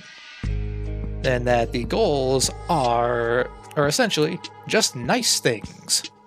And now we're going to get into the lore about this one, because this one is amazing. Got an update from the forums. I went to go check it out, and just so happens that Phil's on there a minute ago. He posted the following. 2 paragraphs, so I'll read them pretty quickly. Somebody asked, aren't you breaking Patreon terms of service? His response, no. Patreon TOS requires you to follow through on your perks, which will be fully fulfilled as explained in the video.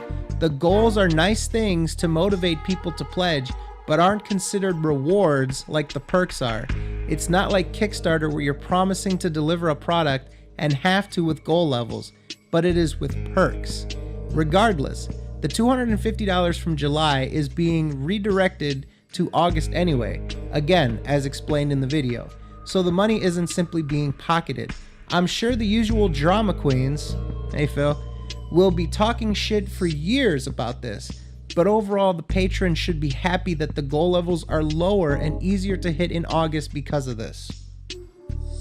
Now let's talk about the goals, because these are the ones that I've come up with at this point. So the first milestone goal, it's called DSP Does Minecraft, Yes Really. Kind of an inside joke for those who have followed me for so many years. And if I receive $500 of financing per month via Patreon, and by the way, we're close. Look, we're already close. Another $150 or so, we're there. Here's what's going to happen. I am going to do a limited run series, one stream a week I'm going to do, of me playing Minecraft. And it could be just pure Minecraft. It could be Minecraft with mods, all dependent on what people want. For $750 a month, if I hit that total amount of financing a month, it's going to be all about the patrons. Patrons' choice, we're calling this, okay? What we're going to do is we're going to set up a special poll and a special section on the forums for those who were $5 or more patrons, as previously discussed. And you're going to be able to nominate what game would you like to see me play, right, that I haven't played, and or maybe it's a game I have played, you want to see another replay of it. All right, and just to further hammer home the point of how based on Phil's own words, that if you hit a goal, if you hit a Patreon milestone, if we all come together and we hit a certain goal level, then I'm going to do a certain thing. We're going to see Phil talking about his rockathon that he did in November 2015. And by the way, this is not from Snort Hogan or some other detractor channel. It's literally from his own channel, DSP Reacts. Let's hear him talk about the rockathon. Monday, which is the final day of November, Monday, November 20th, so 1 week from tomorrow, is the... He meant to say November 30th. Rockathon. Yes, ladies and gentlemen, this is a special marathon event that I'm doing because a result of the patrons who pledged in the month of October. We hit a goal level. We hit the goal to do this special marathon event. I'm going to be playing Rock Band 4 on the PlayStation 4, and I'm going to be doing vocals. So there you have it, folks. That's short, sweet, and to the point. He openly says, we hit a goal level to do this event, and then I did this event. Yeah, so the whole idea that it's totally fine to completely ignore your end of the bargain when it comes to Patreon goals or milestones, it's just laughable. Because I mean, it's right there. I mean, I literally showed with the goals that he listed off when he explained his goal levels for Minecraft and the patron's choice. It literally says in plain text that if we reach this $500 goal, I will do this. If we reach the $750 goal, I will do this. And it's exactly the same with his Project 7 Rebirth goal that he mentioned. It's right here in plain text, and I mean, it's so obvious. And you can see it right here. In fact, I wonder, can I zoom in on this? Let me see here. No plus. Nope, can't zoom in. But anyway, you get the point. And it's and it openly will talk about this. And it says right here. And it says just a little bit down the road. Hold on. Let me switch captures over here. Yep. Okay. Now you can see my mouse. and it says right here where my mouse is at, if this goal is reached, the $12.50 a month, the $1,250 for this month, I will take time away, at least 2 streams and not 2 full days, to write, record, and work on the renewal of Project 7 with the hope that I'll at least have something to show for the end of the month. It's right there in plain text. So the whole idea that, oh, they're just nice things, those like, oh, the purpose of goals is just to motivate viewers to give me money. That is just blatantly a scam, whichever way you cut it. And again, I showed by Phil's own standards, by him saying, oh, for the whole Minecraft thing, for the Patron's Choice, as well as for the Rockathon, I showed that by Phil's own standards, he is breaking his word. He's violating his own rules by not following through. And that shows that he didn't give a shit. That all he wanted to do was just take the money and run. Especially with such a lame-ass excuse as just, oh, nope, I'm not breaking terms of service. All that matters are the patron goals. But don't worry, we'll get to those patron goals later. Well, one of them we'll get to much later. But now it's time to. Now we're just gonna enter into the level 4. We're gonna get to the near bottom of the iceberg, because up until this point, everything I've mentioned so far has been specifically about the Project 7 Patreon milestone, the Patreon goal of $12.50 a month, and everything tied to that particular goal. And for the most part, for like, I'd say probably 80% of the detractor community, that is what they think of when they think about the Project 7 scheme. They think of that one Patreon goal level and everything associated with it. However, what a lot of them don't realize is that the Project 7 scam was really 3 scams wrapped into one. And to start off, we're gonna go with the lesser known but nevertheless super egregious scam. And it was called the $2,000 camera scam. And this one is glorious.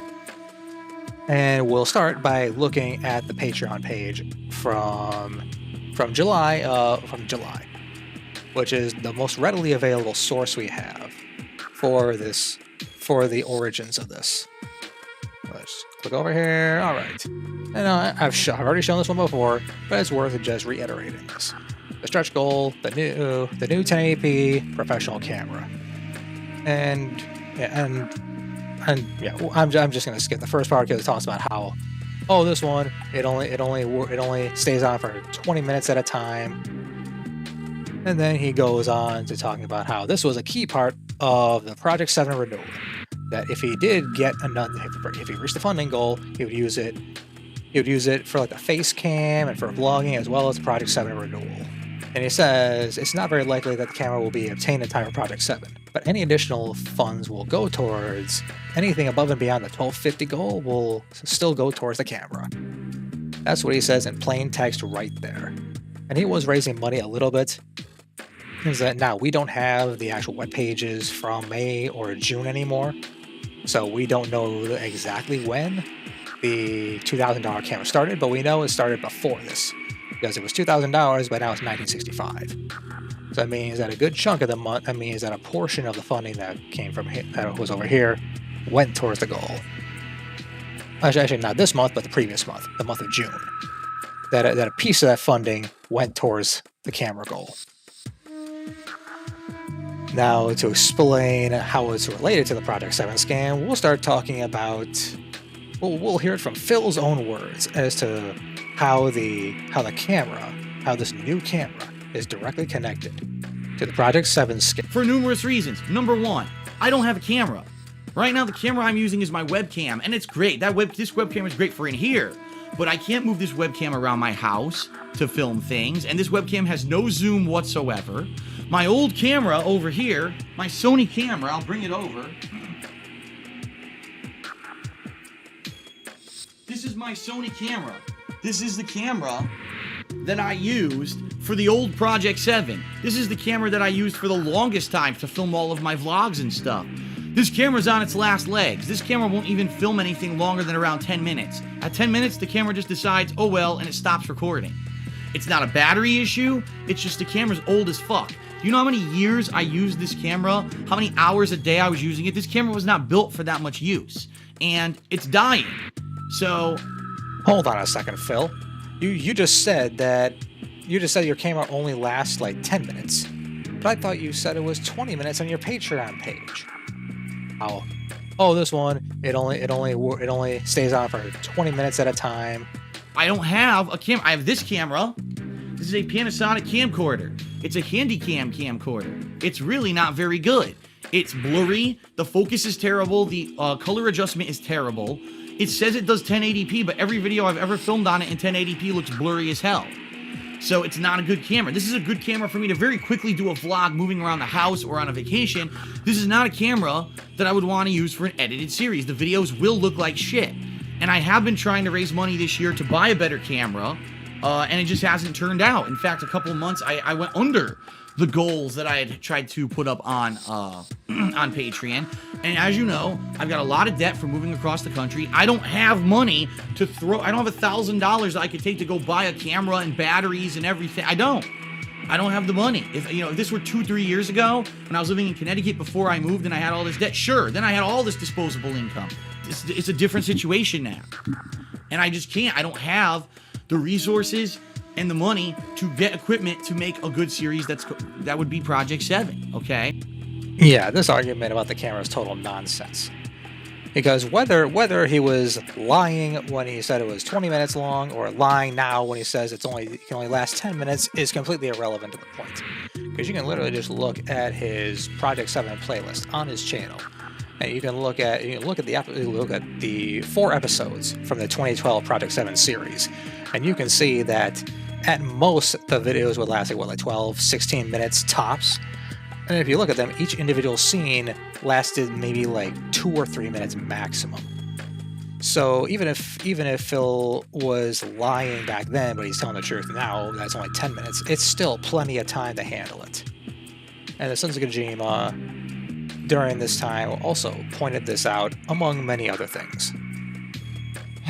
Man, there's so much to cover. All right, here's something else that I think we should point out, and this is a bit of credit, some recognition for Mr. Che here. Phil spent a little bit of time talking about the camera, the 2K camera that he's really trying to get purchased. And he holds up like his camera and stuff and does this flailing, which, man, if you guys need a GIF, almost a GIF. If you guys need a GIF of Phil flailing around, man, oh man, this was the one. This was definitely the one to catch this guy flailing around. I'm sure the fucking thumbnail will look like him putting his hands up for the police like it always does. But you look at it and you've got him sitting there saying, I tried to get that 2K camera. This camera doesn't even zoom. I can't even do this, that. I needed that camera. 10 minutes, something like that. Exactly. And that is exactly what Che pointed out from the get-go, is that this guy is going to try to manipulate people to get him that camera, and he's going to use Project 7 as the way to do it.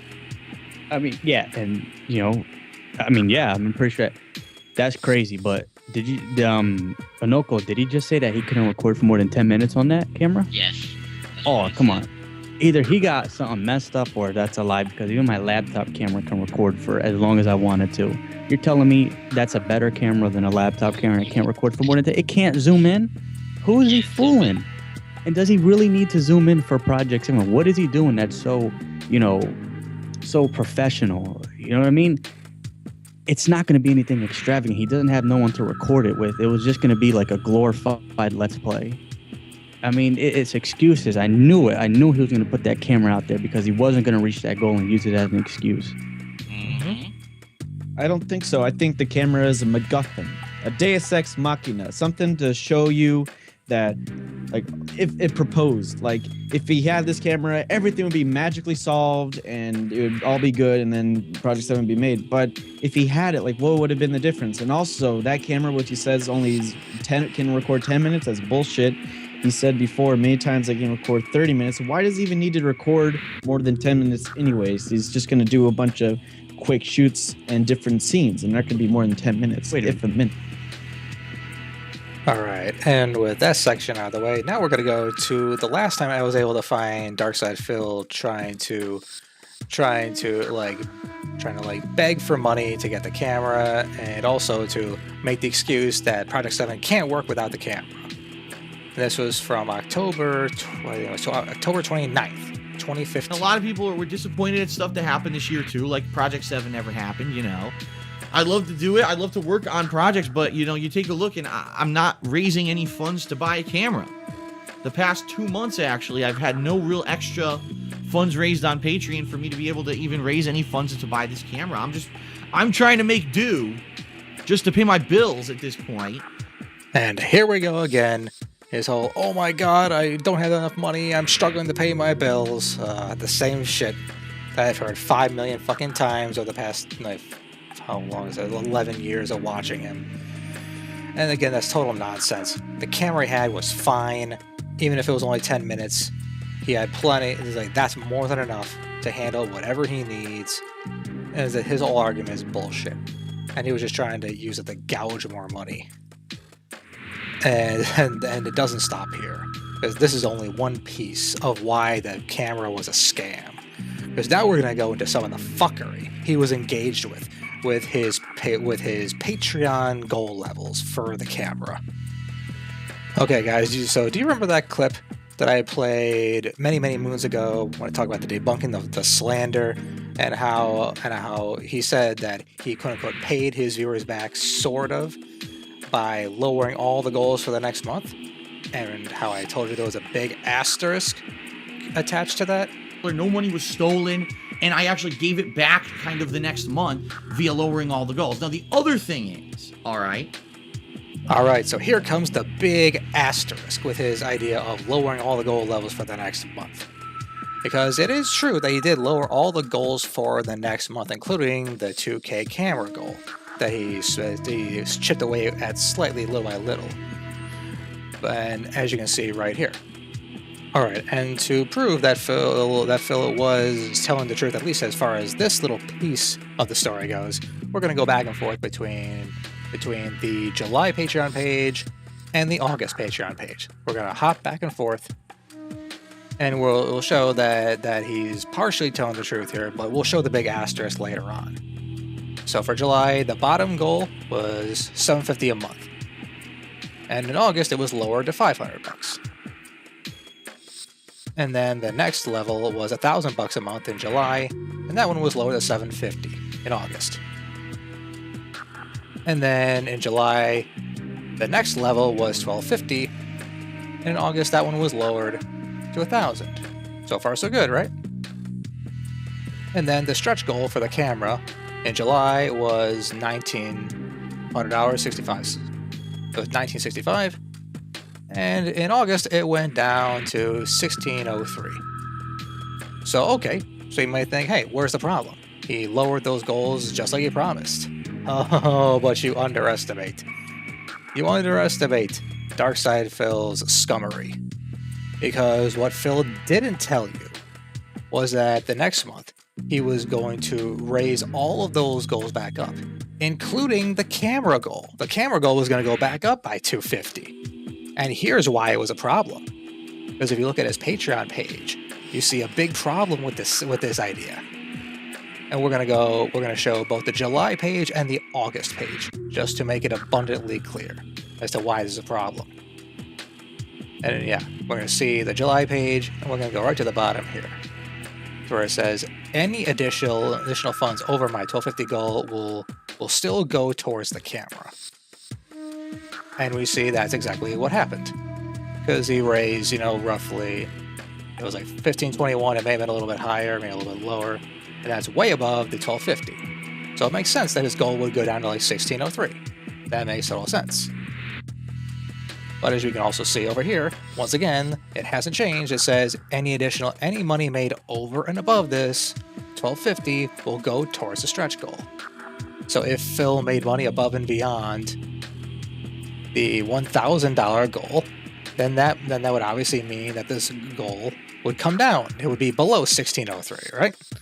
That would make total sense. However, That is not what Phil decided to do. Phil decided to raise up all the goals, including the stretch goal, where all that money was going to slowly chip away at it. And we have documented proof of it in a screenshot that we can show right here. And this was captured only like a couple days after he announced that Project 7 was dead. And it reads roughly like this. I didn't mean to do that. Somehow it reverted to the old amount. He's referring to the Patreon goals. But there's no way to, quote, properly list the camera goal right now. So far I've only raised about $150 or so excess funds to go towards the camera since I made that my stretch goal in May. I think it was May. Which means that if I actually want to buy a camera, I would probably need $500 plus of excess funds to still be raised, in addition to normal Patreon goals. So I can list the camera goal as $1,603 for the month of August, since it applied the $250 for Project 7 to go towards it that next month. But let's say I raise $1,050 for August, so that's extra $50 to go towards the camera goal, right? Which reduces it to $1,503. Okay, you got his math slightly wrong there, but you get the point. It would go down to be below $1,603. But then for September, my goals are going back up to their normal levels, $750, $1,000, $1,250, which is an increase. Now I have to raise the camera goal back up to $1,753. See how confusing this is? And don't worry, those people will just say it's another scam when I do so. And he says, oh, I have to raise the goal back up. I mean, what the fuck do you mean you have to raise the goal back up? Look, I get raising all the other goals up because that was part of the apology that he made.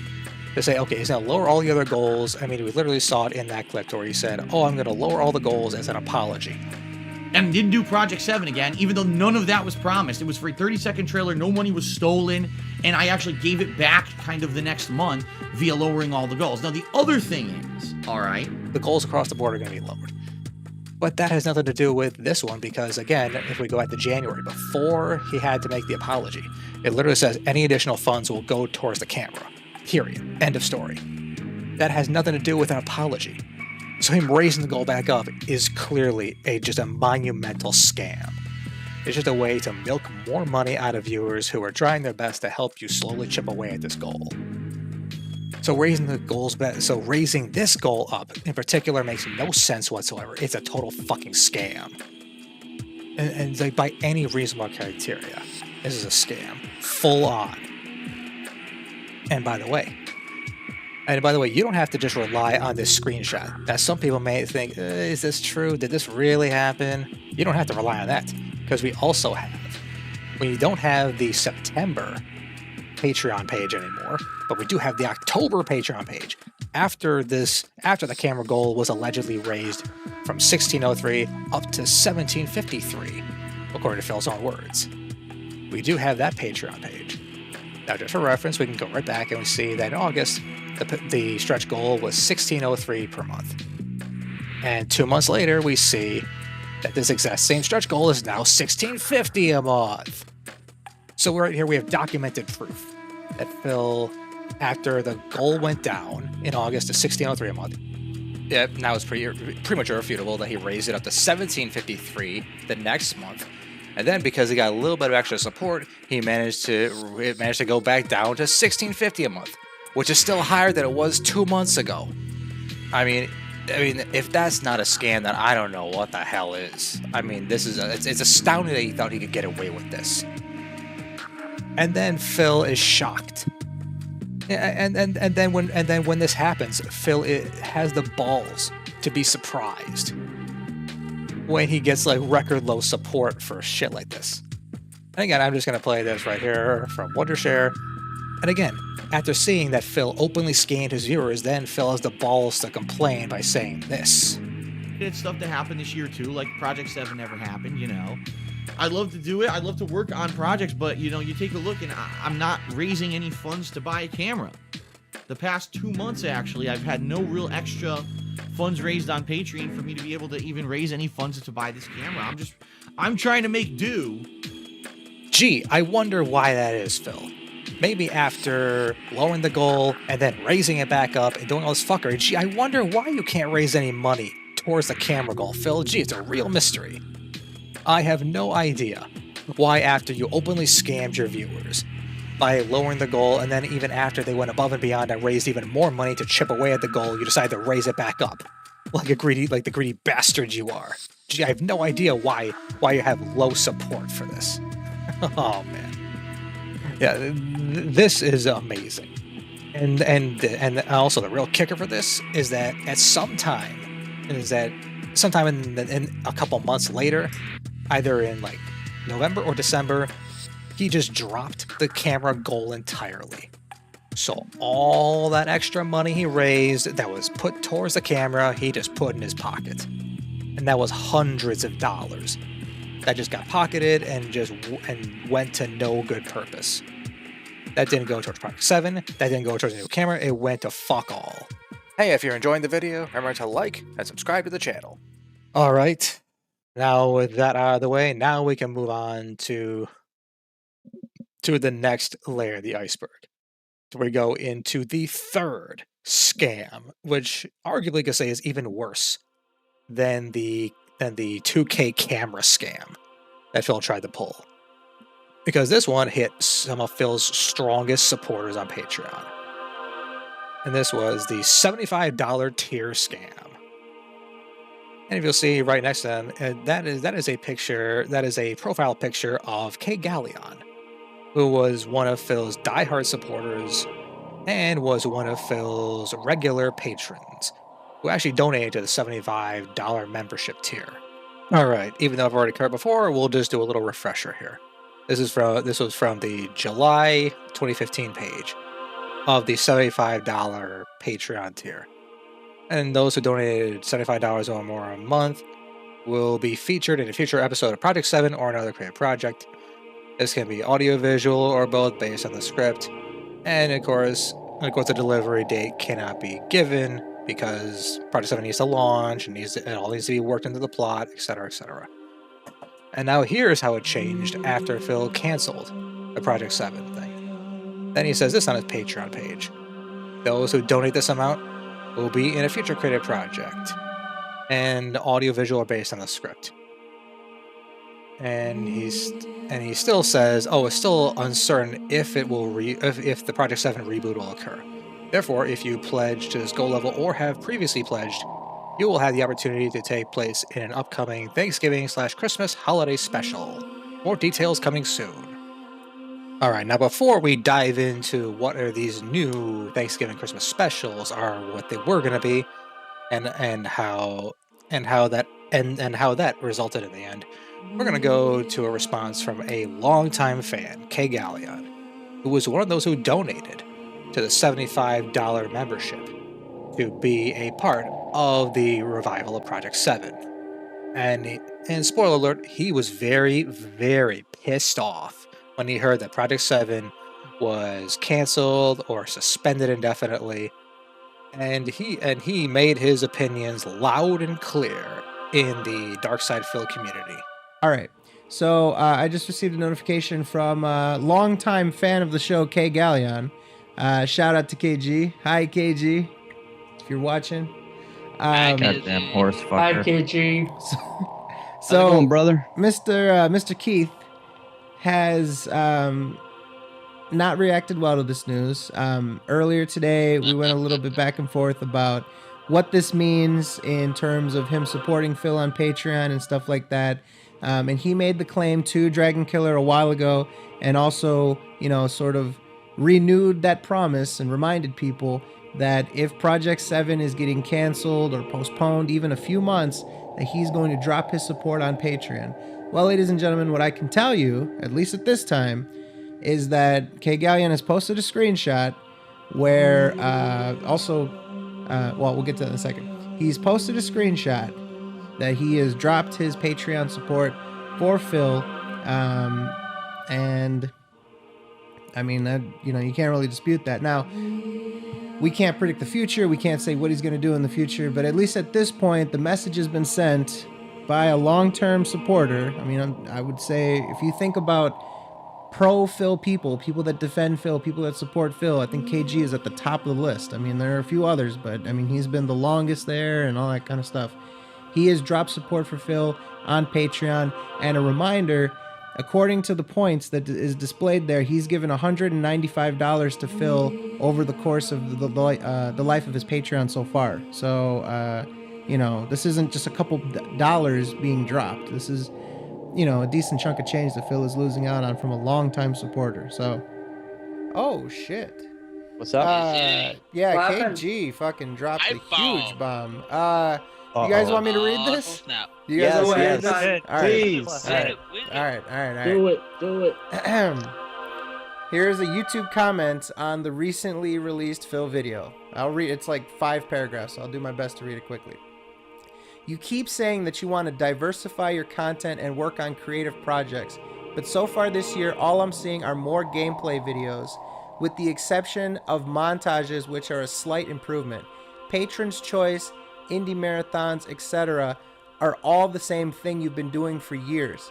You got some new equipment to improve the audio in your playthroughs, like the mic and the wall foam, great, but you've barely used your green screen or done anything outside of your office, and it's been over 7 months since your Patreon launched.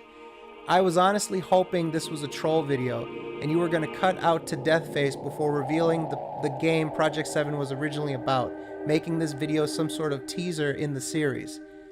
That would have been amazingly good. As someone who wakes up at 5 a.m. and doesn't get home from work until the sun sets late in the day, I don't see how you don't have time to work on Project 7 when you only stream for 6 hours a day from your house. Hell, your first stream doesn't even start until 1 p.m. when the day is half over. I don't personally know you or your schedule, but I also have my own place that costs me $2,000 per month, a full-time job, bills, and responsibilities. However, I still find the time to play games and watch your videos. I even spent 5 hours one night and created a fan promo for Project 7 using clips from your 2010 and 2012 series. It seems like I've put more work into Project 7 than you have all year so far. That's extremely upsetting when all you have to do is reorganize your schedule better so that you would have time to work on it each day.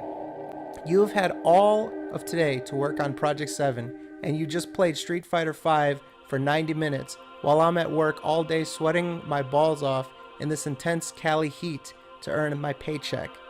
None of the reasons you gave justify dropping or delaying this series or explain why it would take you 7 months just to start to work on it. I enjoy your videos when I'm able to find the time to watch them, and I will still continue to watch your content, but this offends me, and it is disrespectful to those of us that have tried to support you this year through Patreon. You say that you're a businessman and need to focus on what people want, yet there's still no word of Crash 2 even continuing, despite it having better views than all of the other series you're currently working on. This is regrettable. Even a small teaser trailer for the series would have satisfied everyone, but we have nothing.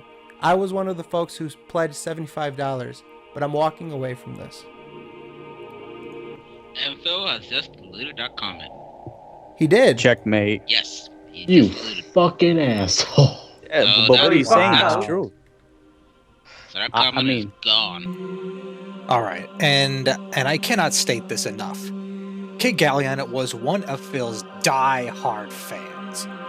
Right up there with other people like Sammy Samosa. I mean, he was a really strong Phil supporter, and he would defend him against a lot of detractor groups like Kojima World Order and the Sons of Kojima and Almighty Tevin, etc. So the fact that even he's pissed off, that is a clear sign that Phil pushed his luck too far with the Project 7 scam. And it's also just hilarious that Phil or one of his moderators just immediately deleted the comment as soon as it popped up. And that shows that he does not want to talk about this, because he knows that he has no leg to stand on this one. That he knows that when his own supporters are getting pissed off at him, he knows that this is going to be a PR disaster for him, and he doesn't want to deal with it. So now with that set aside, now let's go into the alternative, the consolation prize that Phil offered to his patrons. And we'll start with the clip from his Project 7 is Dead video, and to where he gives his bullshit apology, and this is where he initially mentions this other creative project. Or another project. Right now, I'm going to be honest with everyone. At this point, I'm taking the Project 7 thing off the table. So if you did pledge to those perk levels on Patreon, you still can be a part of a project. I've already announced this. I'm doing both a Thanksgiving and a Christmas special this year. And they're going to be different. I think Thanksgiving is going to be more gameplay oriented.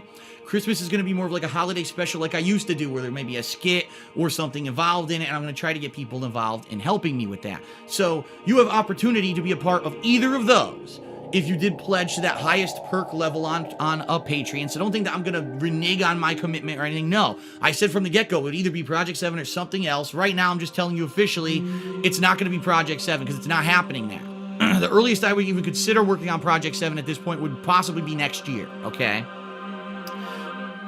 Okay, now for another piece. Now for another piece of the puzzle when it comes to the $75 Patreon scam that he pulled, and this I found during my investigation. And this is where Phil not only explains the awesome other creative project he was going to do for those who gave $75 a month and did not get into Project 7, but he also retcons the whole story into acting as if this was his plan all along, to put them into this other creative project. And this was leading up to the Thanksgiving. So let's hear Phil explain not only what this other creative project is that's so awesome that's worth $75, but also he explains why he couldn't do it on Thanksgiving. And so over the course of this week, I private messaged all the patrons who had qualified from pledging this year for the perk where they guaranteed or to get into a gameplay session if they want to, or if they could participate in the Thanksgiving special, and I got one response. So one person who actually got my top perk this year even cares about this. Everyone else basically blew. Gee, I wonder why you only got one response, Phil. Maybe it's because they got $75. They gave you $75, if not more, to go towards the Project 7 thing, and then you were like, oh, no, never mind, Project 7's canceled. Oh, by the way, you're not getting any of your money back.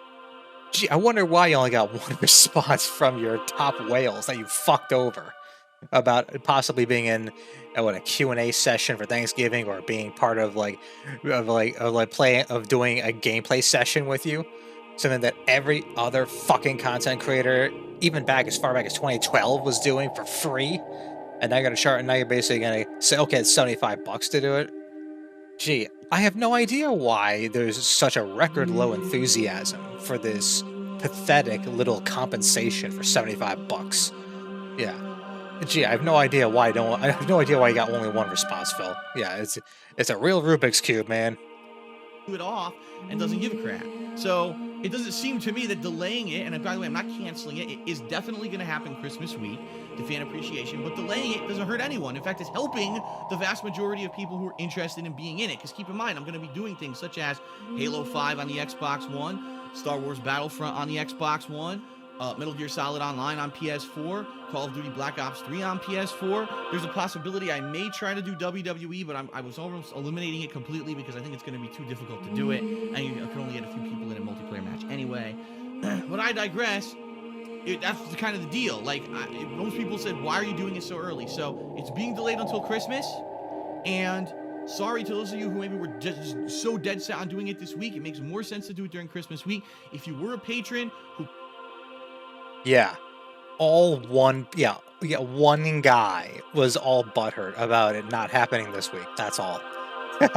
He's that thing like, oh, I'm sorry for all of you patrons who were so excited about this, when you literally just 10 seconds ago say you got one guy who responded to you. Everybody else ignored your email. Oh man. And again, this shows Phil has not changed one bit. And you say, it's possible, you could say, he hasn't even got any worse in this regard. It's where he'll say one thing, and then 2 minutes later, he'll try to say the exact opposite, but it's so obvious to the world that we can all see through it, and it's amazing. Anyway, that pretty much wraps up this section. Now we're going to go into what the fan appreciation really looked like in Christmas, and what the fans got for $75.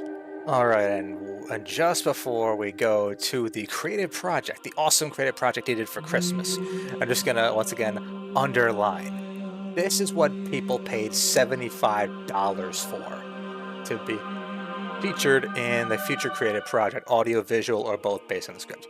This is what they literally got. This is the only thing they actually got. Here we go, the Christmas special. This is literally all they're getting. This is what people paid $75 to be in a part of a DSP video. Just is the 12 things this year that really were a bitch.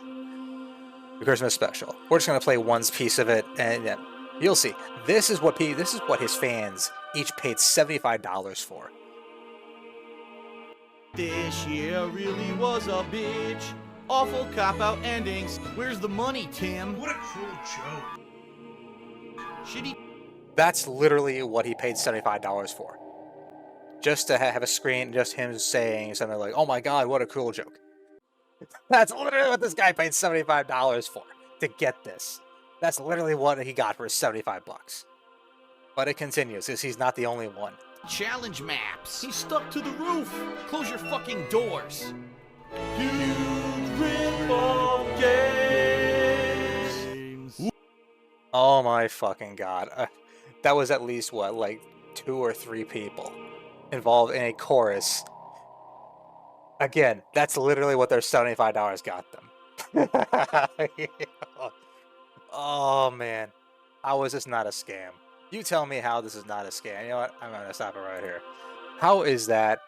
I'm just gonna, where's my playlist? I'm just gonna go straight to the Project 7 playlist. I'm just gonna, yeah. Here's what a shitty guest appearance looks like, but it's at least an appearance. This was then again, this is the shitty version. They did it back in 2010. It looked like hot garbage.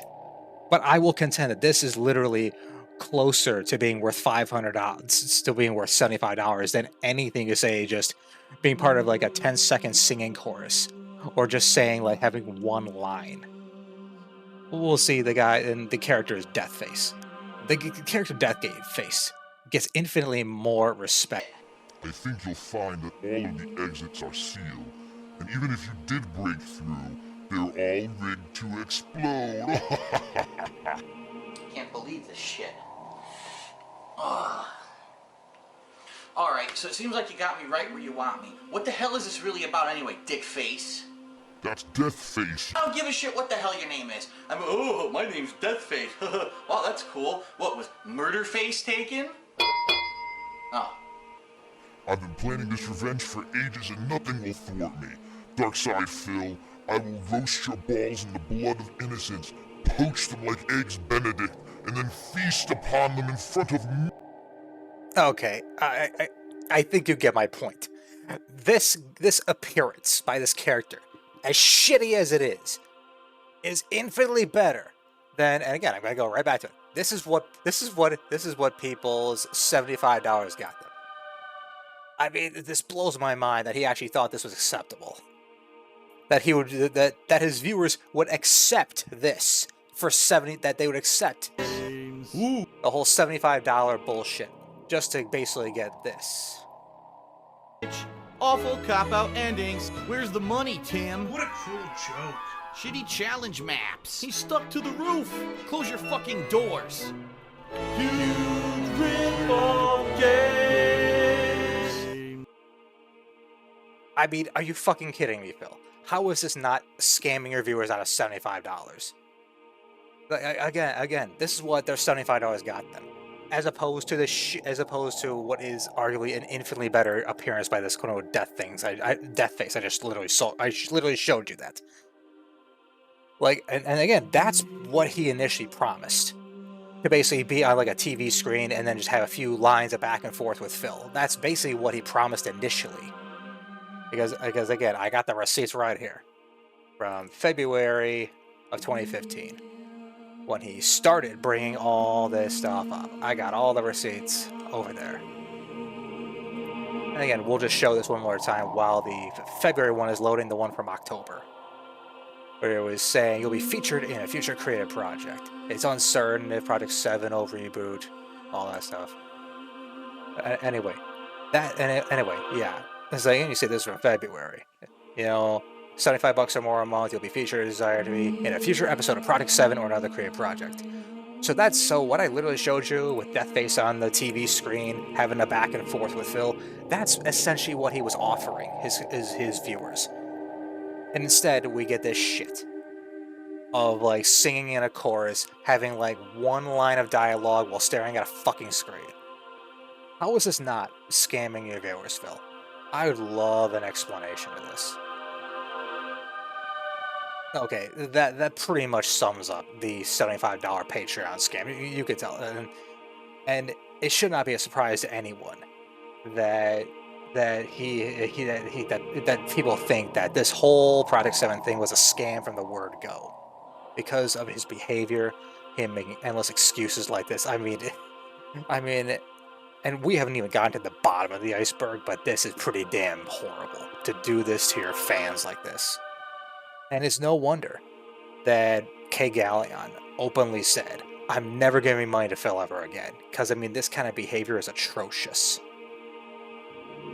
Okay, and the last nail in the coffin for the $75 scam is the amount of money that he got, the minimum amount. Because remember what I showed when he tried to debunk the slander, said he couldn't return the money? Remember how much money he got for the $75 Patreon tier? Let's refresh your memory in case you forgot. So 4 patrons times $75 a month. That's 300. And then we had one less, so we're gonna subtract one. So we're gonna say, okay, $75 less. That's easy math. That's $225 for the month of April. $525. And then for the month of July, when it was at the peak of the hype for Project 7, we can see that once again it's 4 patrons. So we can see right there. So like the bare minimum that he would have owed his patrons if he wanted to give the money back to those who donated specifically for Project 7, it was $825, and that's a bare minimum amount. So Phil got over $800 from his big whales. And what did he show them what did he give them in return? Just like 5 seconds of singing in a chorus and just yelling at it and having one guy yell at a TV screen. That's about it. I mean that's pathetic, especially considering that again they were basically going to be like little guest stars in almost like a TV show kind of thing, or at the very least being on an angry phone call with him as an antagonist or whatever. That's what he initially promised, and he got over $800 for this, and he gave them basically fuck all. That's all he did for them.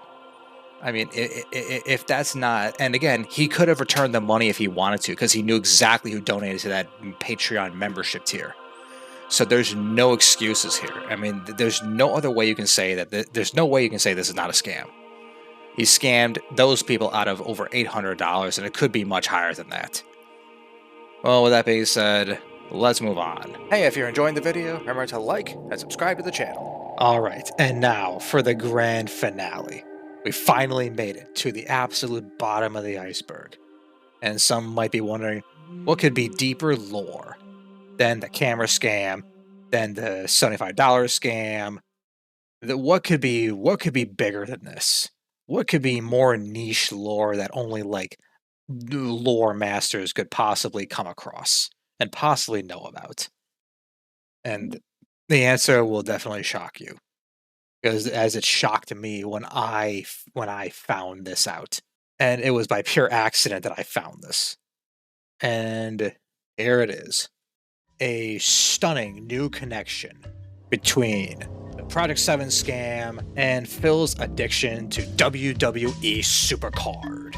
You heard that right. There's a connection between Phil's addiction to the mobile game Supercard and him him pulling off the Project 7 scam. But for a quick recap, some might be forgotten, and they might be saying, "Hey, what is WWE Supercard? And what is Phil's history of being addicted to it?" So to answer that question, we'll play a couple of clips here where Phil explains years after the Project 7 scam. We're talking like 5-7 years after he pulled the Project 7 scam, of just how severe his addiction to WWE Supercard was. There were certain times when I was addicted to it, I played it too much. And that WWE Supercard game, I played it too much. There was like events where I was playing it like countless hours. I remember playing WWE Supercard. This is many years ago. What, 2016 maybe? Maybe 2015? And I remember playing this game, and there was an event.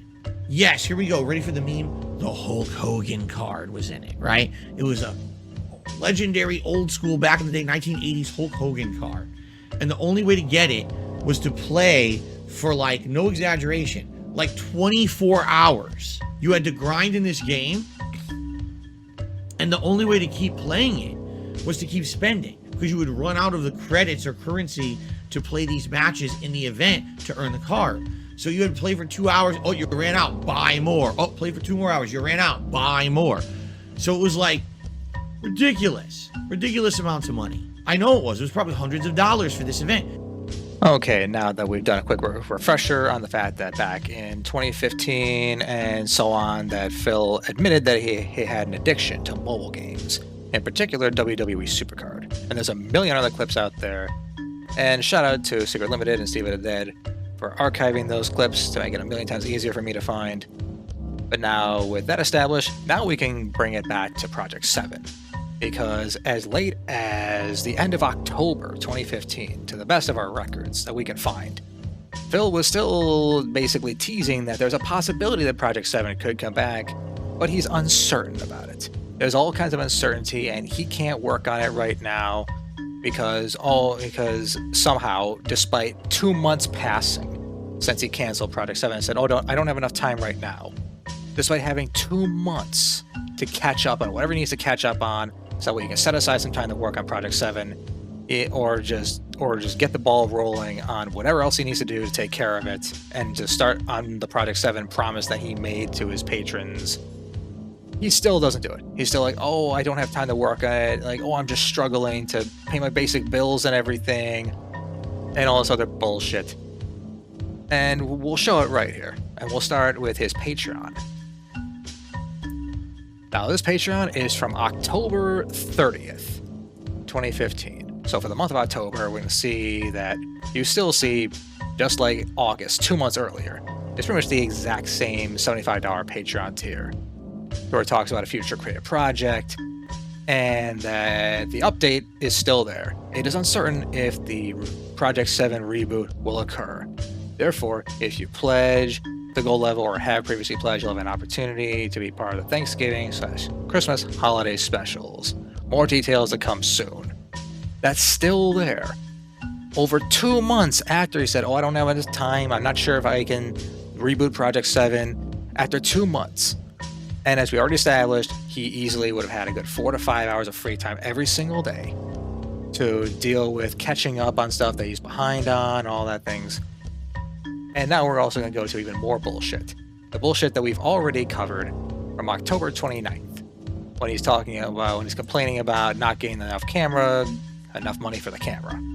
Stuff that happened this year too, like Project 7 never happened, I'd love to do it. I'd love to work on projects, but you take a look and I'm not raising any funds to buy a camera. The past 2 months, actually, I've had no real extra funds raised on Patreon for me to be able to even raise any funds to buy this camera. I'm trying to make do just to pay my bills at this point. Oh, yes, the classic excuse of, I don't have enough money for the camera, which we've already debunked, that his old camera is fine, and Phil knows deep down his old camera is fine. I mean, we know that. Because otherwise, he wouldn't be able to do it with Project 7. I mean, come on. Let's be real here. And him saying, oh my god, I'm struggling to pay my bills. Well, why are you struggling to pay your bills, Phil? I mean, you make plenty of money, and you have plenty of free time to make more content. And what's going on with your spending? It's like, what could possibly be taking up so much of your free time and so much of your spending that you're struggling to pay your bills? What the hell could be going on here? I mean, it couldn't possibly be that it couldn't possibly be that you're wasting your money, right? I mean, that's inconceivable that you could possibly be wasting money on something that you don't need right now, right?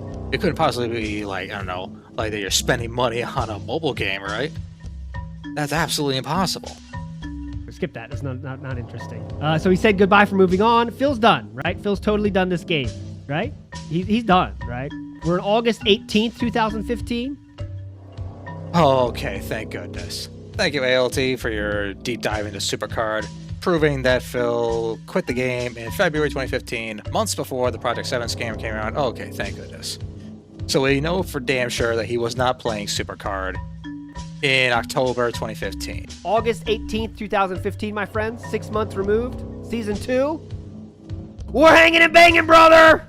We're back in a big way. October 22nd, 2015. We are playing WWE Supercard again. Oh, god damn it, Phil. Just when I thought you were telling the truth for once. And you pull this shit again. Oh god, he's doing this again. Oh, fuck me. Well, there we go. And by the way, it's not to say he's playing Supercard again. It gets worse. Let's keep watching this. We can't quit it. We definitely can't quit it. And you think, and let me show you, we are really back. We're still playing. 2 a.m., still playing. Oh, man. 3 a.m., still playing. Now that's a comeback. Look at this. 10 a.m., 4th place. I'm sure he didn't get much sleep. Yeah, because 3 a.m., he managed to climb. So 2 a.m., Phil had 8,000 points. 3 a.m., 8,600 points. And in the morning at 10 a.m., this person, Supercard World Order checks, 9,656 points. We are back in a big way. But, my friends, as we're going to see, this return is never mentioned by DSP, ever. Even in modern times, he will never talk about this return. This one is one that is retconned away. Okay, we're going to show you. When we get to the YouTube side, we're going to show you. But all this return, I mean, just showing you. Obviously, he doesn't talk about it. But he, stream break, grinding. It's still going on. It is just 100% going on. He's not on the forums. I guess he could be with a different name. Okay, there was a lot to digest right there. And shout out to ALT for doing his own Iceberg at the WWE Supercard. That video is awesome. Check out WPIG1651. Their channel's awesome. And their deep dives and their Iceberg videos are amazing. And then they go in probably like 100 times deeper than I do in my kind of analysis videos. But what he just said right there. He's up at like 2 a.m. still playing. 3 a.m. still playing. And by 10 a.m., he's 4th place in WWE Supercard. Dude, that's fucking insane.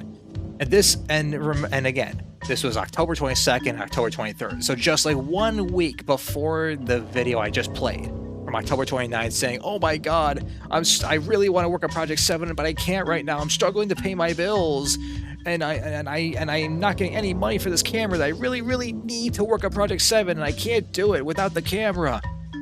All this stuff, and again, this was the same month that he said, "Oh, the future of Project 7 is uncertain when it comes to the Patreon tier, the $75 tier. It's like, oh, it's so uncertain. We're not sure if we can do it."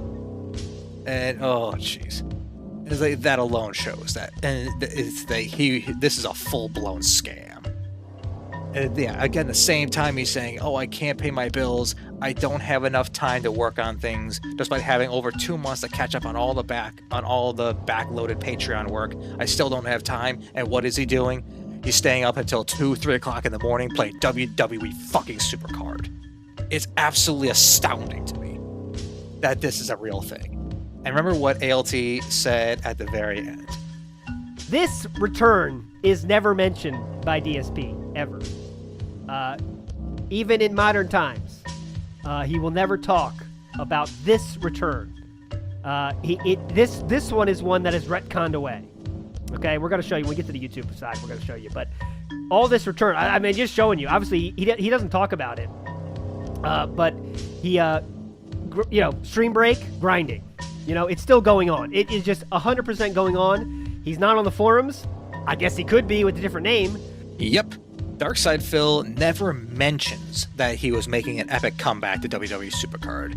Whereas every other time that he would leave and come back, he would say it loud and proud. It's like, "Yeah, we're back." And yet this time, when he does come back hardcore, he never says a fucking word. And gee, I wonder why he would never mention Then in the same month, he's complaining about not being able to pay his bills and not having enough time to work on Project 7. Gee, I wonder why. Yeah, I wonder why he would never mention that he's staying up till 3 o'clock in the morning playing a fucking mobile game, and not even live streaming a mobile game to make content and money, just doing it for his own personal enjoyment and wasting time he could be working on the Project 7 that he promised his viewers. Oh man. To me, this is like the cherry on top of the Project 7 scam. Not only because it's like the most niche, essentially like brand new lore, for lack of a better word, but also like this is just a cherry on top of showing that he would rather just waste his time playing mobile games rather than be a man of his word, be a man of honor, and put in the work necessary to. And it wouldn't even be much work. It would just be a little teaser trailer, and then slowly chipping away over the preceding months to start making Project 7 content. It's like he was being asked to do the bare minimum, and he couldn't even do that. He was being asked to put in the tiniest bit of effort, and he couldn't do it. He would rather indulge in his supercard addiction rather than actually give his viewers the quote-unquote meaningful content that he promised them, and the content that they were asking for and that they deeply wanted, especially his whales like Kate Gallion, who stuck with him through thick and thin, and he still couldn't summon up the strength of character to do it. And it's amazing. All right, now with that being said, let's wrap up this whole thing. Okay, and I think you guys can see why I wanted to make this video, especially as my first Iceberg video, because on the surface this just looks like Phil made a promise and he didn't keep it, but this goes so much deeper than that. We go in we've seen here that his whole excuses of I don't have enough time, the planets have aligned, that was bullshit, since he was only streaming like 6 hours, working 6 hours a day. And his whole bullshit excuse that excuse even gets more weak sauce months later, because he's already had 2 months to catch up on whatever projects, whatever Patreon stuff he needed to do. And so he had no excuses for that, especially in October, 2 months after he had to postpone it. And we see why, at least in October, why he had no time, because he was up all night until like 3 o'clock in the morning playing WWE Supercard and spending God knows how much money on that. And we see that the copyright strikes, although yes, it was wrong that Jackie Chan be also one filed those strikes. 2 wrongs don't make a right. But number one, I can at least sympathize with why they did it. And also, most likely, there's a 99% chance that they would not have done that if it hadn't been for the Project 7 scam. Because again, they occurred only 2-3 days later or something like that. And then the whole Paymetons thing, we saw Phil lying through his teeth when he said, oh, John made that video in early 2015 before there was controversy. And I showed definitive proof from John's own podcast that it occurred in the first week of August 2016, right around the time that his Project 7 patrons gave him enough money, more than enough money, to meet the goal, and he was doing radio silence, and he was hemming and hawing, and the detractors, who had been for at least the month, for at least all of July, were saying, nope, he's not going to follow through, he's going to break his word, or he's going to take the camera and he's going to dangle the camera and say, I can't do Project 7 unless you give me $2,000. And John accidentally was proven right when he made his Paymetons, because Phil just decided to take the money and put it in his pocket. And we also saw that his bullshit excuse of like saying, oh, I lowered all the goals for the next month, so I'm going to give you a discount. That doesn't make sense. Because again, I used the sandwich shop analogy because Phil loves using the sandwich shop analogy for everything. Like if a sandwich shop gave you no sub after you paid the money, or if they only gave you half a sub, you would be pissed off if they just said, oh, don't worry, I'll give you like a 10% discount on the next sub you buy. No, you'd want your money back, or you'd want some form of restitution for it. Oh yeah, I mean, that's amazing that he thought that was an acceptable behavior. And we already saw with the $75 tier that, the whole bullshit excuse that he can't pay people back is nonsense. And we saw that his whole bullshit excuse of, oh, I have no idea how many people were donating to Patreon, not just from the $75 tier, but as we learned from Mr. Ludacris, the $30 one was for the Project 7 t-shirts that he was constantly selling like crazy. And that in the later stages of the Project 7 scam, he was actually posting up messages and stuff saying, hey, these t-shirts are going to become very relevant when Project 7 comes out. So he was deliberately teasing Project 7 to sell more t-shirts. So all the people who gave to that $30 tier were also affected by the Project 7 scam, and they also deserve some restitution for this. And again, I mean, it was all over the place. All the people who donated towards the camera goal, that was all part of Phil teasing Project 7. So this whole idea that he has no idea who gave him money is like, it's easily like the majority of people who are donating to like the camera goal or like to the Project 7 t-shirts and all this other shit. I mean, because Project 7 was the linchpin of his whole thing. And we also went through all the fuckery with the camera goal. I mean, that's insane. That he does that. And that was one thing that I heard speculation about. But until I started doing a deep dive, I did not know this was true. There was a screenshot of him openly saying he was going to raise the goal from 1603 up to like 1750. And then that just confirmed documented proof I found on his Patreon page that 2 months after it was 1603, it was when it was up at 1650. I mean, that was astounding to me. And Phil, to this day, will try to say I didn't scam anyone, and that they should have been happy that the goals were lower the month afterwards. Oh yeah, that's right. I almost forgot the whole just nice things that we covered in the level 3 of the Iceberg. Like, what planet are you living on? All of your Patreon goals clearly say, if we meet this dollar amount for the month, I will do X, Y, or Z. Whether it's playing Minecraft, whether it's doing a Patron's Choice event, whether it's doing a Rockathon, whether it's doing Project 7, whether it's me getting a new camera. Every single one of those, you promised that. And for almost every other case that I showed, for Minecraft, for the Rockathon, etc., you kept those things. You kept those promises, and you literally said when you were explaining your goals back in February 2015 that, hey, if we meet this goal, I will do this. So that whole I'm not obligated to do that is pure bullshit. And that just shows that like Patreon is not a very credible website as far as crowdfunding. Like you really need to know who you're giving your money to. You need to make sure you only give money to those who have a good reputation for keeping their word. Because otherwise, if they take your money and run, guess what? You're SOL. Because they're not going to enforce it. Because unless they get some egregious scandal that really gets a lot of bad press, they're not going to do anything about it. And also, it just occurred to me it only occurred to me like a couple of weeks into this that we were approaching the 10th anniversary of the Project 7 scam, which was on October 14th of 2015.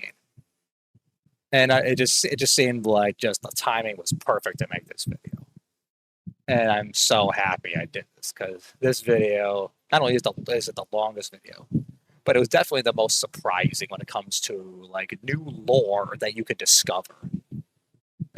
It just proves that what Argent said, a guy who casually watches detractor content, yeah, Argent was right when he said this. That's the thing with Phil. Every time you think you've seen everything, every time you think this possibly can't get any worse or this possibly can't get any weirder, it somehow does. All right, I think that's a good place to stop. And I hope you guys enjoyed the video. This is Age of Detractors. I'll see you next time. Hi guys, want to see an awesome video? Click on the left. You want to see my other documentary videos on Darkside Phil? Click on the right. As always, remember to like, subscribe, and ring the bell.